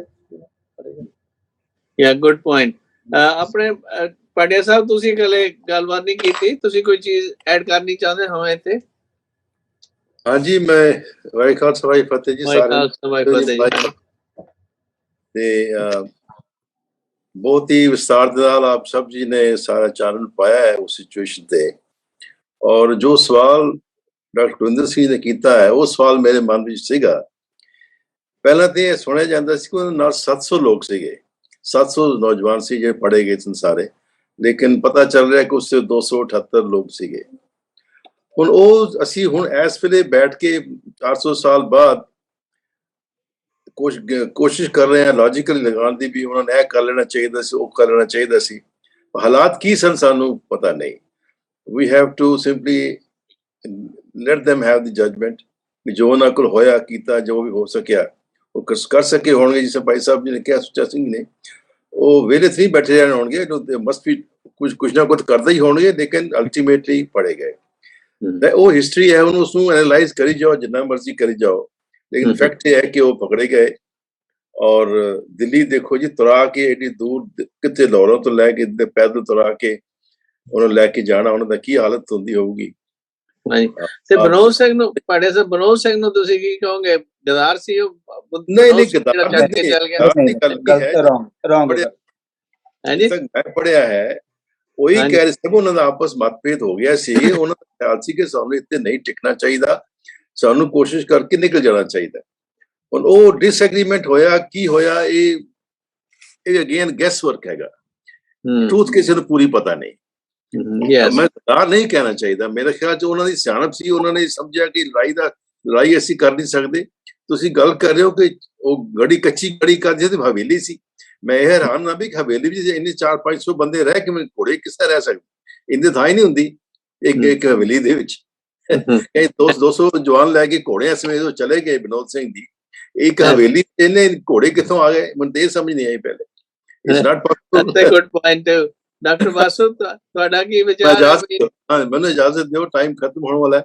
ਮੈਂ ਇੱਕ ਲਾਸਟ ਸਟੇਟਮੈਂਟ ਜੋ ਦੇਣਾ ਚਾਹੁੰਦਾ। ਹਾਂਜੀ, ਜੋ ਵੀ ਬੰਦਾ ਸਿੰਘ ਬਹਾਦਰ ਜੀ ਨੇ ਕੀਤਾ ਹੈ, ਔਰ ਉਸ ਤੋਂ ਬਾਅਦ ਜੋ ਮਿਸਲਾਂ ਬਣੀਆਂ, ਉਹਦੇ ਵਿੱਚ ਵੀ ਸਿੱਖਾਂ ਨੂੰ ਜੰਗਲਾਂ ਵਿੱਚ ਰਹਿ ਕੇ ਗੁਜ਼ਾਰਾ ਕਰਨਾ ਪਿਆ। ਉਸ ਤੋਂ ਬਾਅਦ ਫਿਰ ਨਾਦਰ ਸ਼ਾਹ ਔਰ ਅਹਿਮਦ ਸ਼ਾਹ ਅਬਦਾਲੀ ਆਏ, ਉਹਨਾਂ ਨਾਲ ਸਿੰਘਾਂ ਨੇ ਲੜਾਈਆਂ ਕੀਤੀਆਂ। ਬੰਦਾ ਸਿੰਘ ਬਹਾਦਰ ਦੀ ਜੋ ਸ਼ਹਾਦਤ ਹੈ ਉਹ ਇੰਸਪਾਇਰਿੰਗ ਸੀ ਕਿ ਲੋਕ ਜਿਹੜੇ ਰਿਜ਼ੈਂਟਮੈਂਟ ਹੋ ਗਈ ਬੜੀ ਸਖਤ, ਫਿਰ ਉਹਨੇ, ਹਾਲਾਂਕਿ ਉਹ ਡਰੇ ਨਹੀਂ ਹੈ। ਜੋ ਮੁਲਕਾਂ ਦਾ ਖਿਆਲ ਸੀ, ਇਹਨਾਂ ਨੂੰ ਅਸੀਂ ਦਬਕਾ ਕੇ ਲੋਕਾਂ ਨੂੰ ਸਹਿਮ ਪਾ ਦੇਵਾਂਗੇ, ਟੋਪੀਆਂ ਪਾ ਕੇ ਅਸੀਂ ਜਿੱਤ ਗਏ ਹਾਂ, ਤੁਸੀਂ ਹਾਰ ਗਏ ਹੋ। ਲੇਕਿਨ ਖਾਲਸਾ ਦੇ ਅੰਦਰ ਜੋਸ਼ ਹੋਰ ਵੀ ਵਧਿਆ, ਔਰ ਉਹਦਾ ਨਤੀਜਾ ਇਹ ਹੋਇਆ ਕਿ ਜੰਗਲਾਂ ਵਿੱਚ ਰਹਿ ਕੇ, ਭੁੱਖੇ ਰਹਿ ਕੇ, ਉਹ ਫਿਰ ਵੀ ਜੋ ਅਫਗਾਨਿਸਤਾਨ ਤੋਂ ਆਉਂਦੇ ਸੀਗੇ, ਨਾਦਰ ਸ਼ਾਹ ਆਇਆ, ਉਸ ਤੋਂ ਬਾਅਦ ਅਬਦਾਲੀ ਆਇਆ, ਉਹਨਾਂ ਨੂੰ ਅਲਟੀਮੇਟਲੀ ਭਜਾ ਦਿੱਤਾ। ਕਹਿੰਦੇ ਹਨ ਕਿ 22,000 ਔਰਤਾਂ ਨੂੰ ਲੈ ਕੇ ਅਬਦਾਲੀ ਨਿਕਲ ਗਿਆ ਸੀ, ਔਰ ਸਿੱਖਾਂ ਨੇ ਉਹਨਾਂ ਨੂੰ ਛੁਡਾ ਕੇ ਵਾਪਸ ਲਿਆਂਦਾ ਸੀ। ਮੇਰੇ ਕਹਿਣ ਦਾ ਭਾਵ ਅਲਟੀਮੇਟਲੀ ਇਹ ਹੈ ਕਿ ਸਾਰੀ ਸ਼ਹੀਦੀ ਔਰ ਲੜਾਈਆਂ ਔਰ ਜੋ ਖਾਲਸਾ ਜੀ ਨੇ ਕੀਤਾ ਹੈ ਉਸ ਟਾਈਮ ਤੇ, ਮੈਂ ਕਹਿੰਦਾ ਹੈਰਾਨ ਹੋ ਜਾਂਦਾ ਇਨਸਾਨ ਜੋ ਸੋਚ ਵੀ ਸਕਦਾ ਹੈ। इतने ऑड्स के अगेंस्ट रह के भी एक मुगल बादशाह की फौजा, दूजे पासे अफगानिस्तान की फौजा, ਉਹਨਾਂ ਦਾ ਮੁਕਾਬਲਾ ਕਰਨਾ ਇਹ ਕੋਈ ਮਾਮੂਲੀ ਚੀਜ਼ ਨਹੀਂ ਹੈ। It's amazing. Yes. ਗਵਰਨਮੈਂਟ ਤਾਂ ਨਹੀਂ ਕਰ ਸਕਦਾ, ਲੇਕਿਨ ਐਨੀਹਾਉ ਨਟਸ਼ੈਲ ਮੈਂ ਜ਼ਿਆਦਾ ਟਾਈਮ ਸਭ ਦਾ ਨਹੀਂ ਲਵਾਂਗਾ। ਮੈਂ ਇਤਨਾ ਹੀ ਕਹਿਣਾ ਚਾਹਨਾ, ਅਗਰ ਖਾਲਸਾ ਨਹੀਂ ਹੁੰਦੇ ਮੈਂ ਹੁਣ ਬਹੁਤ ਸੋਚਿਆ ਇਸ ਬਾਰੇ, ਮੈਂ ਯਕੀਨ ਨਾਲ ਕਹਿ ਸਕਦਾ ਹਾਂ ਕਿ ਅੱਜ ਹਿੰਦੁਸਤਾਨ ਦੇ ਵਿੱਚ ਸ਼ਾਇਦ ਦਿੱਲੀ ਤੱਕ ਅਫਗਾਨਿਸਤਾਨ ਹੁੰਦਾ। ਅੰਗਰੇਜ਼ ਲੋਕ ਵੀ ਨਹੀਂ ਪਹੁੰਚ ਸਕਦੇ। ਅਮਰੀਕਾ, ਰੂਸ, ਰਸ਼ੀਆ ਇਹ ਹਾਰ ਚੁੱਕਿਆ ਤਾਲਿਬਾਨ ਦੇ ਅਗੇਂਸਟ। ਉਹੀ ਤਾਲਿਬਾਨ ਦੇ ਲੋਕ ਨੇ ਜੋ ਹੁਣ ਨੇ, ਉਹੀ ਉਦੋਂ ਉਹੀ ਸੀਗੇ, ਉਸ ਤੋਂ ਹੀ ਜ਼ਿਆਦਾ ਖਤਰਨਾਕ ਲੋਕ ਸੀਗੇ ਤੇ ਉਹਨਾਂ ਨੂੰ ਹਰਾ ਨਹੀਂ ਸਕੇ। ਔਰ ਇਹ ਇੰਗਲਿਸ਼ ਜਿਹੜੇ ਸੀਗੇ ਬ੍ਰਿਟਿਸ਼ ਆਉਣਾ ਸ਼ੁਰੂ ਹੋ ਗਏ ਸੀ 1700 ਲੇਟ 1700 ਦੇ ਵਿੱਚ, ਉਹ ਵੀ ਇਹਨਾਂ ਦਾ ਮੁਕਾਬਲਾ ਨਹੀਂ ਸੀ ਕਰ ਸਕਦੇ। ਹੋ ਸਕਦਾ ਹੈ British India wood have been half of India, ਲੇਕਿਨ ਜ਼ਿਆਦਾਤਰ ਮੈਂ ਅੱਜ ਯਕੀਨ ਨਾਲ ਕਹਿ ਸਕਦਾ ਆਪਣੇ ਦਿਲ ਤੋਂ ਕਿ ਦਿੱਲੀ ਤੱਕ ਦਾ ਸਾਰਾ ਇਲਾਕਾ ਜਿਹੜਾ ਸੀ ਇਹ ਸਾਰਾ ਅੱਜ ਅਫਗਾਨਿਸਤਾਨ ਹੋਣਾ ਸੀ। ਇਹ ਕੰਟਰੀਬਿਊਸ਼ਨ ਹੈ ਖਾਲਸੇ ਦੀ, ਔਰ ਇਹ ਚੀਜ਼ ਜਿਹੜੀ ਹੈ ਹਿੰਦੁਸਤਾਨ ਨੂੰ ਯਾਦ ਰੱਖਣੀ ਚਾਹੀਦੀ। ਬਿਲਕੁਲ ਠੀਕ ਹੈ ਗੱਲ ਤੁਹਾਡੀ। Wonderful. And I add something a little bit here, not too much. So ਦੇਖੋ ਜਿਹੜਾ ਭਾਟੀਆ ਸਾਹਿਬ ਨੇ ਗੱਲ ਕੀਤੀ ਨਾ ਜੀ ਅਫਗਾਨਿਸਤਾਨ ਦੀ, ਉਹਨਾਂ ਨੂੰ ਜੇਕਰ ਤਾਲਿਬਾਨ ਜਾਂ ਜਿਹੜੇ ਲੋਕ ਹੈਗੇ ਉਹਨਾਂ ਨੂੰ ਜੇਕਰ ਕਿਸੇ ਜਨਰਲ ਨੇ ਹਰਾਇਆ ਤੇ ਕਾਬੂ ਕੀਤਾ, ਉਹ ਸਿਰਫ ਇੱਕੋ ਹੀ ਹੋਇਆ, ਹਰੀ ਸਿੰਘ ਨਲਵਾ। ਹਾਂਜੀ, ਉਹਨੇ ਕੀਤਾ। ਐਸੇ ਕਰਕੇ ਆਸਟ੍ਰੇਲੀਆ ਦੇ ਵਿੱਚ ਉਹ ਇਹਨਾਂ ਵਰਲਡ ਦੇ ਜਨਰਲਸ ਦੀ ਉਹ ਜਿਹੜੀ ਨਾ ਐਨਾਲਿਸਿਸ ਕਰਦੇ ਆ, ਤੇ ਉਹਨਾਂ ਨੇ ਹਰੀ ਸਿੰਘ ਨਲਵਾ ਨੂੰ ਨੰਬਰ 1 ਤੇ ਰੱਖਿਆ ਸੀ ਜੀ ਨੰਬਰ ਤੇ। ਦੈਨ ਉਹਦਾ ਬੁੱਤ ਲੱਗਣਾ ਸੀ, ਅਮਰੀਕਾ ਨੇ ਡਿਮਾਂਡ ਕੀਤੀ ਸੀਗੀ ਕਿ ਇੱਥੇ ਵਾਸ਼ਿੰਗਟਨ DC ਦੇ ਵਿੱਚ ਕਿਧਰੇ ਵਾਈਟ ਹਾਊਸ ਦੇ ਲਾਗੇ, ਲੇਕਿਨ ਇੰਡੀਆ ਗਵਰਨਮੈਂਟ ਨੇ ਨਹੀਂ ਦਿੱਤਾ। Oh, I know that. ਹਾਂਜੀ, ਅੱਛਾ ਜੀ, ਸਹੀ ਹੈ। That's interesting. ਹਾਂਜੀ, ਬਾਕੀ ਉਹਦੇ ਵਿੱਚ ਭਾਈ ਸਾਹਿਬ ਜੀ ਬਹੁਤ ਸੋਹਣਾ ਦੱਸਿਆ ਹੈ, ਲੇਕਿਨ ਹਰੀ ਸਿੰਘ ਨਲਵਾ ਨੇ ਵੀ ਅਲਟੀਮੇਟਲੀ ਜਿੱਤ ਲਿਆ ਸੀ। ਫੌਜਾਂ, ਖਾਲਸਾ ਫੌਜਾਂ ਕਾਬੁਲ ਤੱਕ ਚਲੀ ਗਈਆਂ ਸੀ, ਲੇਕਿਨ ਫਿਰ ਵੀ ਉੱਥੇ ਟਿਕੇ ਨਹੀਂ ਆ, ਵਾਪਸ ਆ ਗਏ। ਔਰ ਜਮਲੋਦ ਜਾ ਕੇ ਫਿਰ ਜੋ ਆਪਣਾ ਕਿਲਾ ਬਣਾਇਆ ਸੀ ਉੱਥੋਂ ਦੀ ਆਪਣੀ ਲਿਮਿਟ ਹੱਦ ਰੱਖ ਲਈ, ਕਿਉਂਕਿ ਉਹਨੂੰ ਪਤਾ ਸੀ ਅਸੀਂ ਲੌਂਗ ਟਰਮ ਤੇ ਅਸੀਂ ਇਹਨੂੰ ਕੰਟਰੋਲ ਨਹੀਂ ਕਰ ਸਕਦੇ। ਪਸ਼ਾਵਰ ਦਾ ਇਲਾਕਾ ਜਿਹੜਾ ਸੀ ਜੀ ਪਹਿਲਾਂ ਅਫਗਾਨਿਸਤਾਨ ਦਾ ਹਿੱਸਾ ਸੀ। So they made that part of the Sikh. ਹਮੇ ਇੱਕ ਵਾਰੀ ਜੰਗ ਜਿੱਤ ਲਈ ਟਾਈਮ ਟੈਂਪਰੇਰੀ, ਲੇਕਿਨ ਪਰਮਾਨੈਂਟਲੀ ਉਹ ਹੋਲਡ ਨਹੀਂ ਕਰ ਪਾਏ। ਲੇਕਿਨ ਮੈਨੂੰ ਅਫਸੋਸ ਇਸ ਗੱਲ ਦਾ ਹੈ ਕਿ ਮਿਸਲਾਂ ਨੇ, ਸਾਡੇ ਬਗੇਲ ਸਿੰਘ ਸਨ ਦੂਸਰੇ, ਜਿਨ੍ਹਾਂ ਨੇ ਦਿੱਲੀ ਤੱਕ 1783 ਦੇ ਵਿੱਚ ਦਿੱਲੀ ਦੀ ਫਤਿਹ ਕਰ ਲਈ ਸੀਗੀ, ਔਰ ਆਪਣਾ ਨਿਸ਼ਾਨ ਸਾਹਿਬ ਰੈੱਡ ਕਿਲੇ ਤੇ ਲਾਲ ਕਿਲੇ ਦੇ ਉੱਪਰ ਫੜਾਇਆ ਸੀ, ਉਹਨਾਂ ਨੂੰ ਵਾਪਸ ਨਹੀਂ ਆਉਣਾ ਚਾਹੀਦਾ। ਇਹ ਸਭ ਤੋਂ ਵੱਡੀ ਬਲੰਡਰ ਸੀ ਉਹਨਾਂ ਦੀ, ਦਿੱਲੀ ਤੇ ਕਬਜ਼ਾ ਰੱਖਣਾ ਚਾਹੀਦਾ ਸੀ। ਜੇ ਸ਼ਾਹ ਆਲਮ ਜੇ ਹਾਰ ਗਿਆ ਸੀ ਤਾਂ ਉਹਨੂੰ ਉੱਥੇ ਕਹਿਣਾ ਸੀ ਦਫਾ ਹੋ ਜਾ ਕੇ ਆਗਰੇ ਆਪਣੀ ਤੋਂ ਬਣਾ ਲੈ, ਤੇ ਦਿੱਲੀ ਤੇਰਾ ਕੋਈ ਕੰਮ ਨਹੀਂ ਹੈ।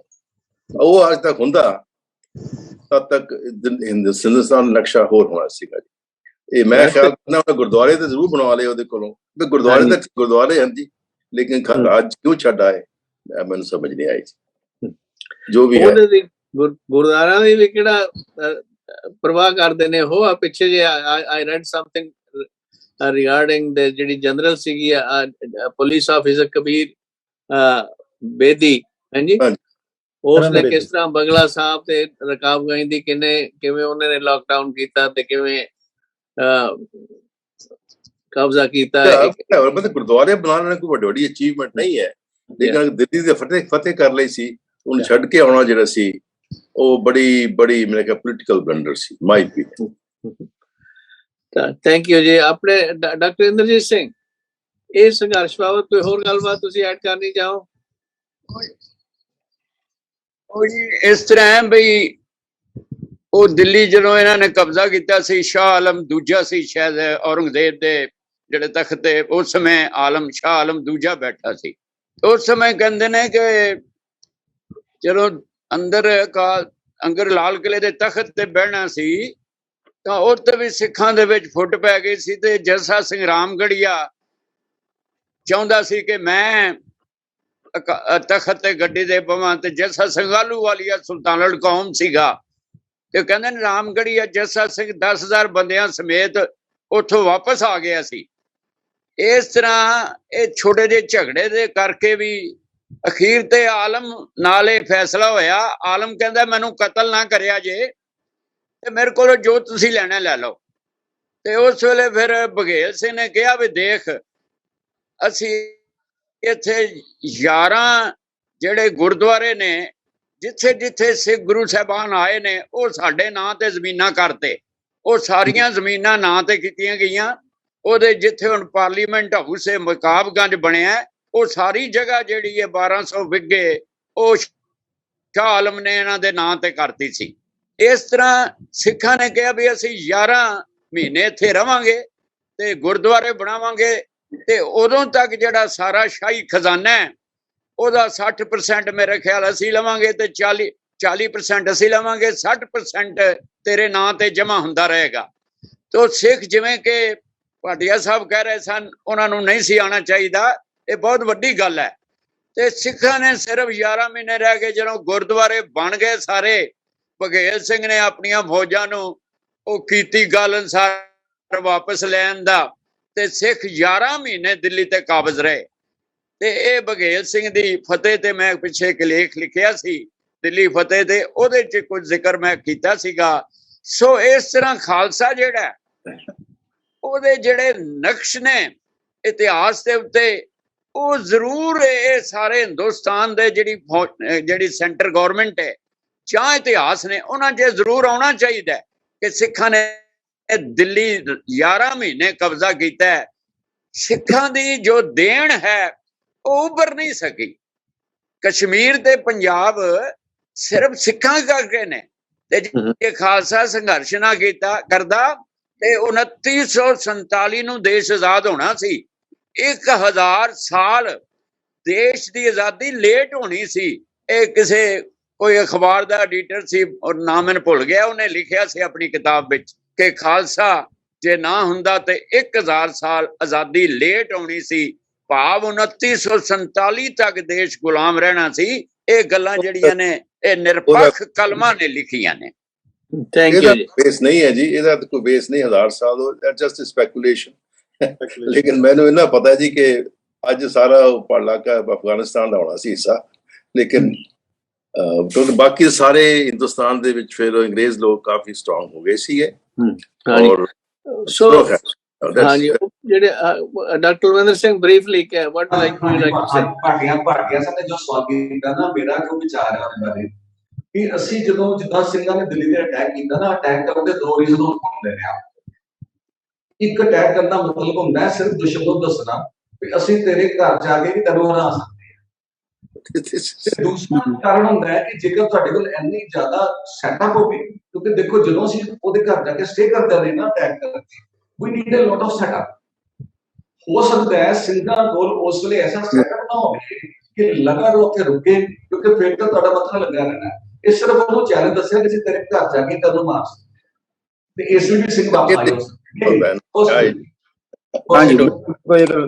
ਕਿਉਂਕਿ ਗਿਣਤੀ ਦਾ ਹਿਸਾਬ ਕਿਤਾਬ ਜਾਂ ਰਾਜ ਪ੍ਰਬੰਧ ਚਲਾਉਣ ਦਾ ਹਿਸਾਬ ਕਿਤਾਬ ਜਿਹੜਾ ਹੈਗਾ ਉਹ, ਕਿਉਂਕਿ ਰਾਜ ਸਾਂਭਣਾ, ਰਾਜ ਜਿੱਤਣਾ ਤੇ ਰਾਜ ਸਾਂਭਣਾ, ਰਾਜ ਦੀ ਸੰਭਾਲ ਕਰਨੀ, ਇਹ ਦੋਨਾਂ ਚੀਜ਼ਾਂ 'ਚ ਫਰਕ ਹੁੰਦਾ, ਬਹੁਤ ਫਰਕ ਹੈ।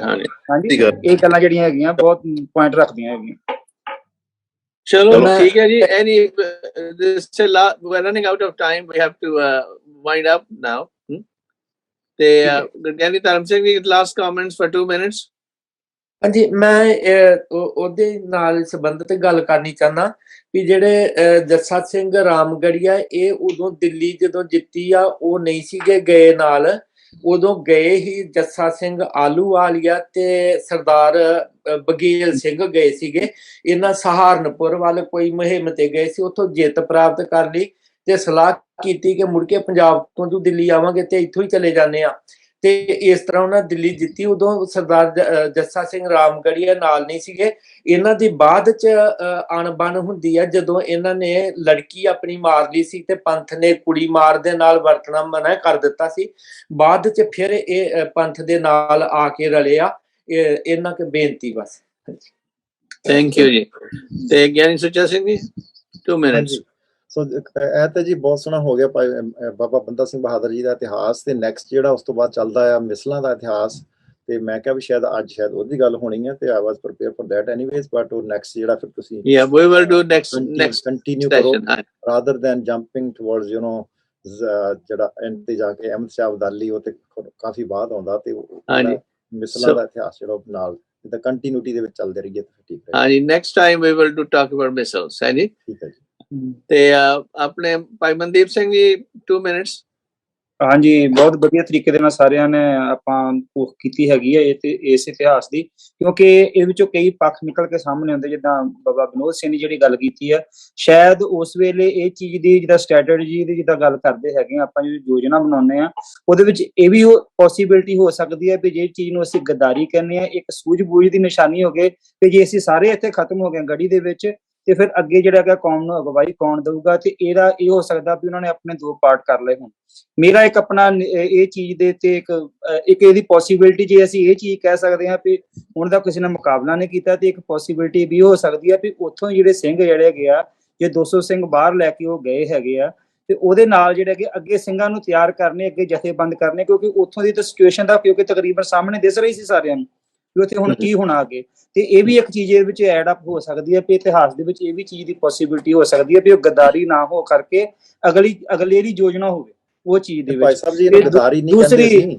ਨਹੀਂ, ਸੌਰੀ ਹਾਂਜੀ, ਉਹ ਕਈਆਂ ਨੇ ਕਈ ਵਿੱਚੋਂ ਕਈਆਂ ਨੇ ਕਹਿ ਦੇਣਾ ਵੀ ਉਹ ਦਿਲ ਛੱਡ ਗਏ ਜਾਂ ਉਹ ਵਿੱਚੋਂ ਨਿਕਲ ਗਏ, ਉਹਨਾਂ ਨੇ ਸਾਥ ਛੱਡ ਦਿੱਤਾ, ਗੱਦਾਰੀ ਕਰਦੀ ਕਈ ਗੱਲਾਂ ਜਿਹੜੀਆਂ ਹੋਈਆਂ ਵਿੱਚ। ਤੇ ਇਹ ਪੋਸੀਬਿਲਿਟੀ ਜਿਹੜੀ ਹੈਗੀ ਹਰ ਇੱਕ ਚੀਜ਼ ਜਿਹੜੀ ਹੈਗੀ ਆ, ਕਿਉਂਕਿ ਅਗਲੇਰੀ ਯੋਜਨਾ ਜਦੋਂ ਬਣਾਈ ਜਾਂਦੀ ਆ, ਜਿਹੜਾ ਸਿਆਣਾ ਜਰਨੈਲ ਹੁੰਦਾ ਉਹ ਅਗਲੇਰੀ ਯੋਜਨਾ ਬਣਾਉਂਦਾ ਵੀ ਅੱਗੇ ਕੀ ਕਰਨਾ ਹੈਗਾ, ਅੱਗੇ ਕੌਮ ਨੂੰ ਅਸੀਂ ਕਿੱਦਾਂ ਸੁਰਜੀਤ ਕਰ ਸਕਦੇ ਹਾਂ। ਭਾਈ ਮਹਾ ਸਿੰਘ ਜੀ ਦਾ ਇਤਿਹਾਸ ਅਨੰਦਪੁਰ ਕਿਲੇ ਦਾ, ਹਾਂਜੀ, ਉਹਨੂੰ ਦੇਖ ਲਓ ਕਿ ਉਹਨੂੰ ਫਿਰ ਗੁਰੂ ਮਹਾਰਾਜ ਨੂੰ ਬਦਾਵਾ ਲਿਖ ਕੇ ਦੇਣਾ ਪਿਆ ਸੀ, ਤੇ ਅੰਤ ਤੇ ਫਿਰ ਬਦਾਵਾ ਪਾੜਿਆ ਗਿਆ ਸੀ ਜਿਸ ਵੇਲੇ ਆਲਮੋਸਟ ਉਹਨਾਂ ਦੀ ਸ਼ਹੀਦੀ ਹੋ ਰਹੀ ਸੀਗੀ ਜਾਂ ਹੋ ਗਈ ਸੀ। ਠੀਕ ਹੈ ਜੀ। ਉਸ ਵੇਲੇ ਉਹਨੂੰ ਜਿਸ ਵੇਲੇ ਛੱਡ ਕੇ ਜਾਂਦੇ ਆ, ਉਹਨੂੰ ਕੀ ਕਹੋਗੇ ਤੁਸੀਂ?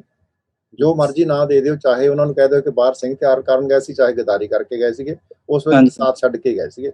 ਹਾਂਜੀ, ਉਹ ਸਾਥ ਛੱਡ ਕੇ ਭਾਈ ਵਿਨੋਦ ਸਿੰਘ ਜੀ ਉਸ ਵੇਲੇ ਸਾਥ ਛੱਡ ਕੇ ਗਏ ਆ, ਔਰ ਇਤਿਹਾਸ ਹੀ ਦੱਸਦਾ ਕਿ ਪਹਿਲਾਂ ਵੀ ਇਹਨਾਂ ਦੀ ਆਪਸ ਦੇ ਵਿੱਚ ਨਹੀਂ ਬਣਦੀ ਹੁੰਦੀ ਸੀ। ਹਾਂਜੀ, ਕਈ ਜਗ੍ਹਾ ਤੇ ਇਸ ਤਰ੍ਹਾਂ ਹੁੰਦਾ। ਹਾਂਜੀ, ਇਹ ਚੀਜ਼ ਦਾ ਜ਼ਿਕਰ ਵੀ ਵਿੱਚ ਆਉਂਦਾ, ਜਿਹੜਾ ਤੱਤ ਖਾਲਸਾ ਤੇ ਬੰਦੇ ਹੀ ਖਾਲਸਾ ਦੀ ਅੱਗੇ ਗੱਲ। ਹਾਂਜੀ, we can touch next time. We don't have time to go into more details here now. ਤੱਤ ਖਾਲਸਾ ਤੇ ਬੰਦੇ ਖਾਲਸੇ ਦਾ next I would also like to learn more about ਮਾਤਾ ਜਿਹੜੀਆਂ ਮਾਤਾਵਾਂ ਸੀ, ਮਾਤਾ ਸੁੰਦਰੀ ਤੇ ਮਾਤਾ ਸਾਹਿਬ ਕੌਰ ਉਸ ਵਕਤ ਜਿਉਂਦੀਆਂ ਸੀਗੀਆਂ। What was their role in the situation? ਜਦੋਂ ਬੰਦਾ ਸਿੰਘ ਦਾ ਸੰਘਰਸ਼ ਹੋਇਆ ਤੇ ਸਾਰੀਆਂ ਜਿਹੜੀਆਂ ਚੀਜ਼ਾਂ ਹੋ ਰਹੀਆਂ ਨੇ, before we went into the missile discussion.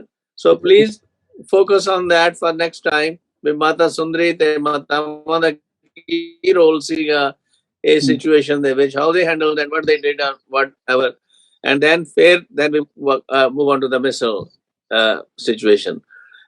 Dr. Vasu. ਹਾਂਜੀ, we are finishing the program. ਠੀਕ ਹੈ, ਤੁਹਾਡੀ ਬਹੁਤ ਅੱਛਾ ਪੁਆਇੰਟ ਦਿੱਤਾ ਹੈ, ਕਿਉਂਕਿ ਮਾਤਾ ਸੁੰਦਰੀ ਦਾ ਬਹੁਤ ਤਕੜਾ ਰੋਲ ਹੈ। ਹਾਂਜੀ, ਸੋ ਉਹ ਨੈਕਸਟ ਸੈਸ਼ਨ ਦੇ ਵਿੱਚ ਨੈਕਸਟ ਟਾਈਮ ਜ਼ਰੂਰ ਇਸ਼ੂ। ਹਾਂਜੀ, ਨੈਕਸਟ ਸੈਸ਼ਨ ਦੇ ਵਿੱਚ। ਸੋ ਪਾਟਿਆ ਸਾਹਿਬ, ਤੁਸੀਂ ਵੀ ਇਸ ਬਾਬਤ ਜਿਹੜੇ ਵਿਚਾਰ ਦੱਸਣੇ ਹੁਣ ਨੈਕਸਟ ਟਾਈਮ ਤੇ। ਹਾਂ, ਬਿਲਕੁਲ। ਹਾਂਜੀ, ਸੋ ਚਲੋ ਮੈਂ ਬਰੀਫ ਜੀ ਡਾਕਟਰ ਕੁਲਵਿੰਦਰ ਸਿੰਘ, ਤੁਸੀਂ ਵੀ ਇਸ ਬਾਬਤ ਆਪਣੇ ਵਿਚਾਰ ਆਰਗੇਨਾਈਜ਼ ਕਰੋ ਕਿ ਬਈ ਮਾਤਾਵਾਂ ਦਾ ਕੀ ਰੋਲ ਸੀਗਾ before we go into that. So ਸਾਰਿਆਂ ਦਾ ਬਹੁਤ ਬਹੁਤ ਸ਼ੁਕਰੀਆ for participation, and it was really very enlightening for me to see the last days of Baba Banda Singh Bahadur and its impact on our Sikh developmental history, and we'll continue in the missile period, but before that we'll talk about mataਵਾਂ the role ਜਿਹੜਾ ਸੀਗਾ ਉਸ ਵਕਤ ਉਸ ਸਮੇਂ ਦੇ ਵਿੱਚ। So again, thank you for participation for you and for the audience, and any mistakes or any different things which you may find, they are all our individual opinions, not the formal policy of Voice of Manavta. And thank you Meghraj Singh ji for this time, and ਸਾਰਿਆਂ ਦਾ ਬਹੁਤ ਬਹੁਤ ਧੰਨਵਾਦ। ਵਾਹਿਗੁਰੂ ਹਰ ਪੱਖੋਂ ਚੜ੍ਹਦੀਆਂ ਕਲਾਂ ਬਖਸ਼ੇ ਜੀ। ਵਾਹਿਗੁਰੂ ਜੀ ਕਾ ਖਾਲਸਾ, ਵਾਹਿਗੁਰੂ ਜੀ ਕੀ ਫਤਿਹ।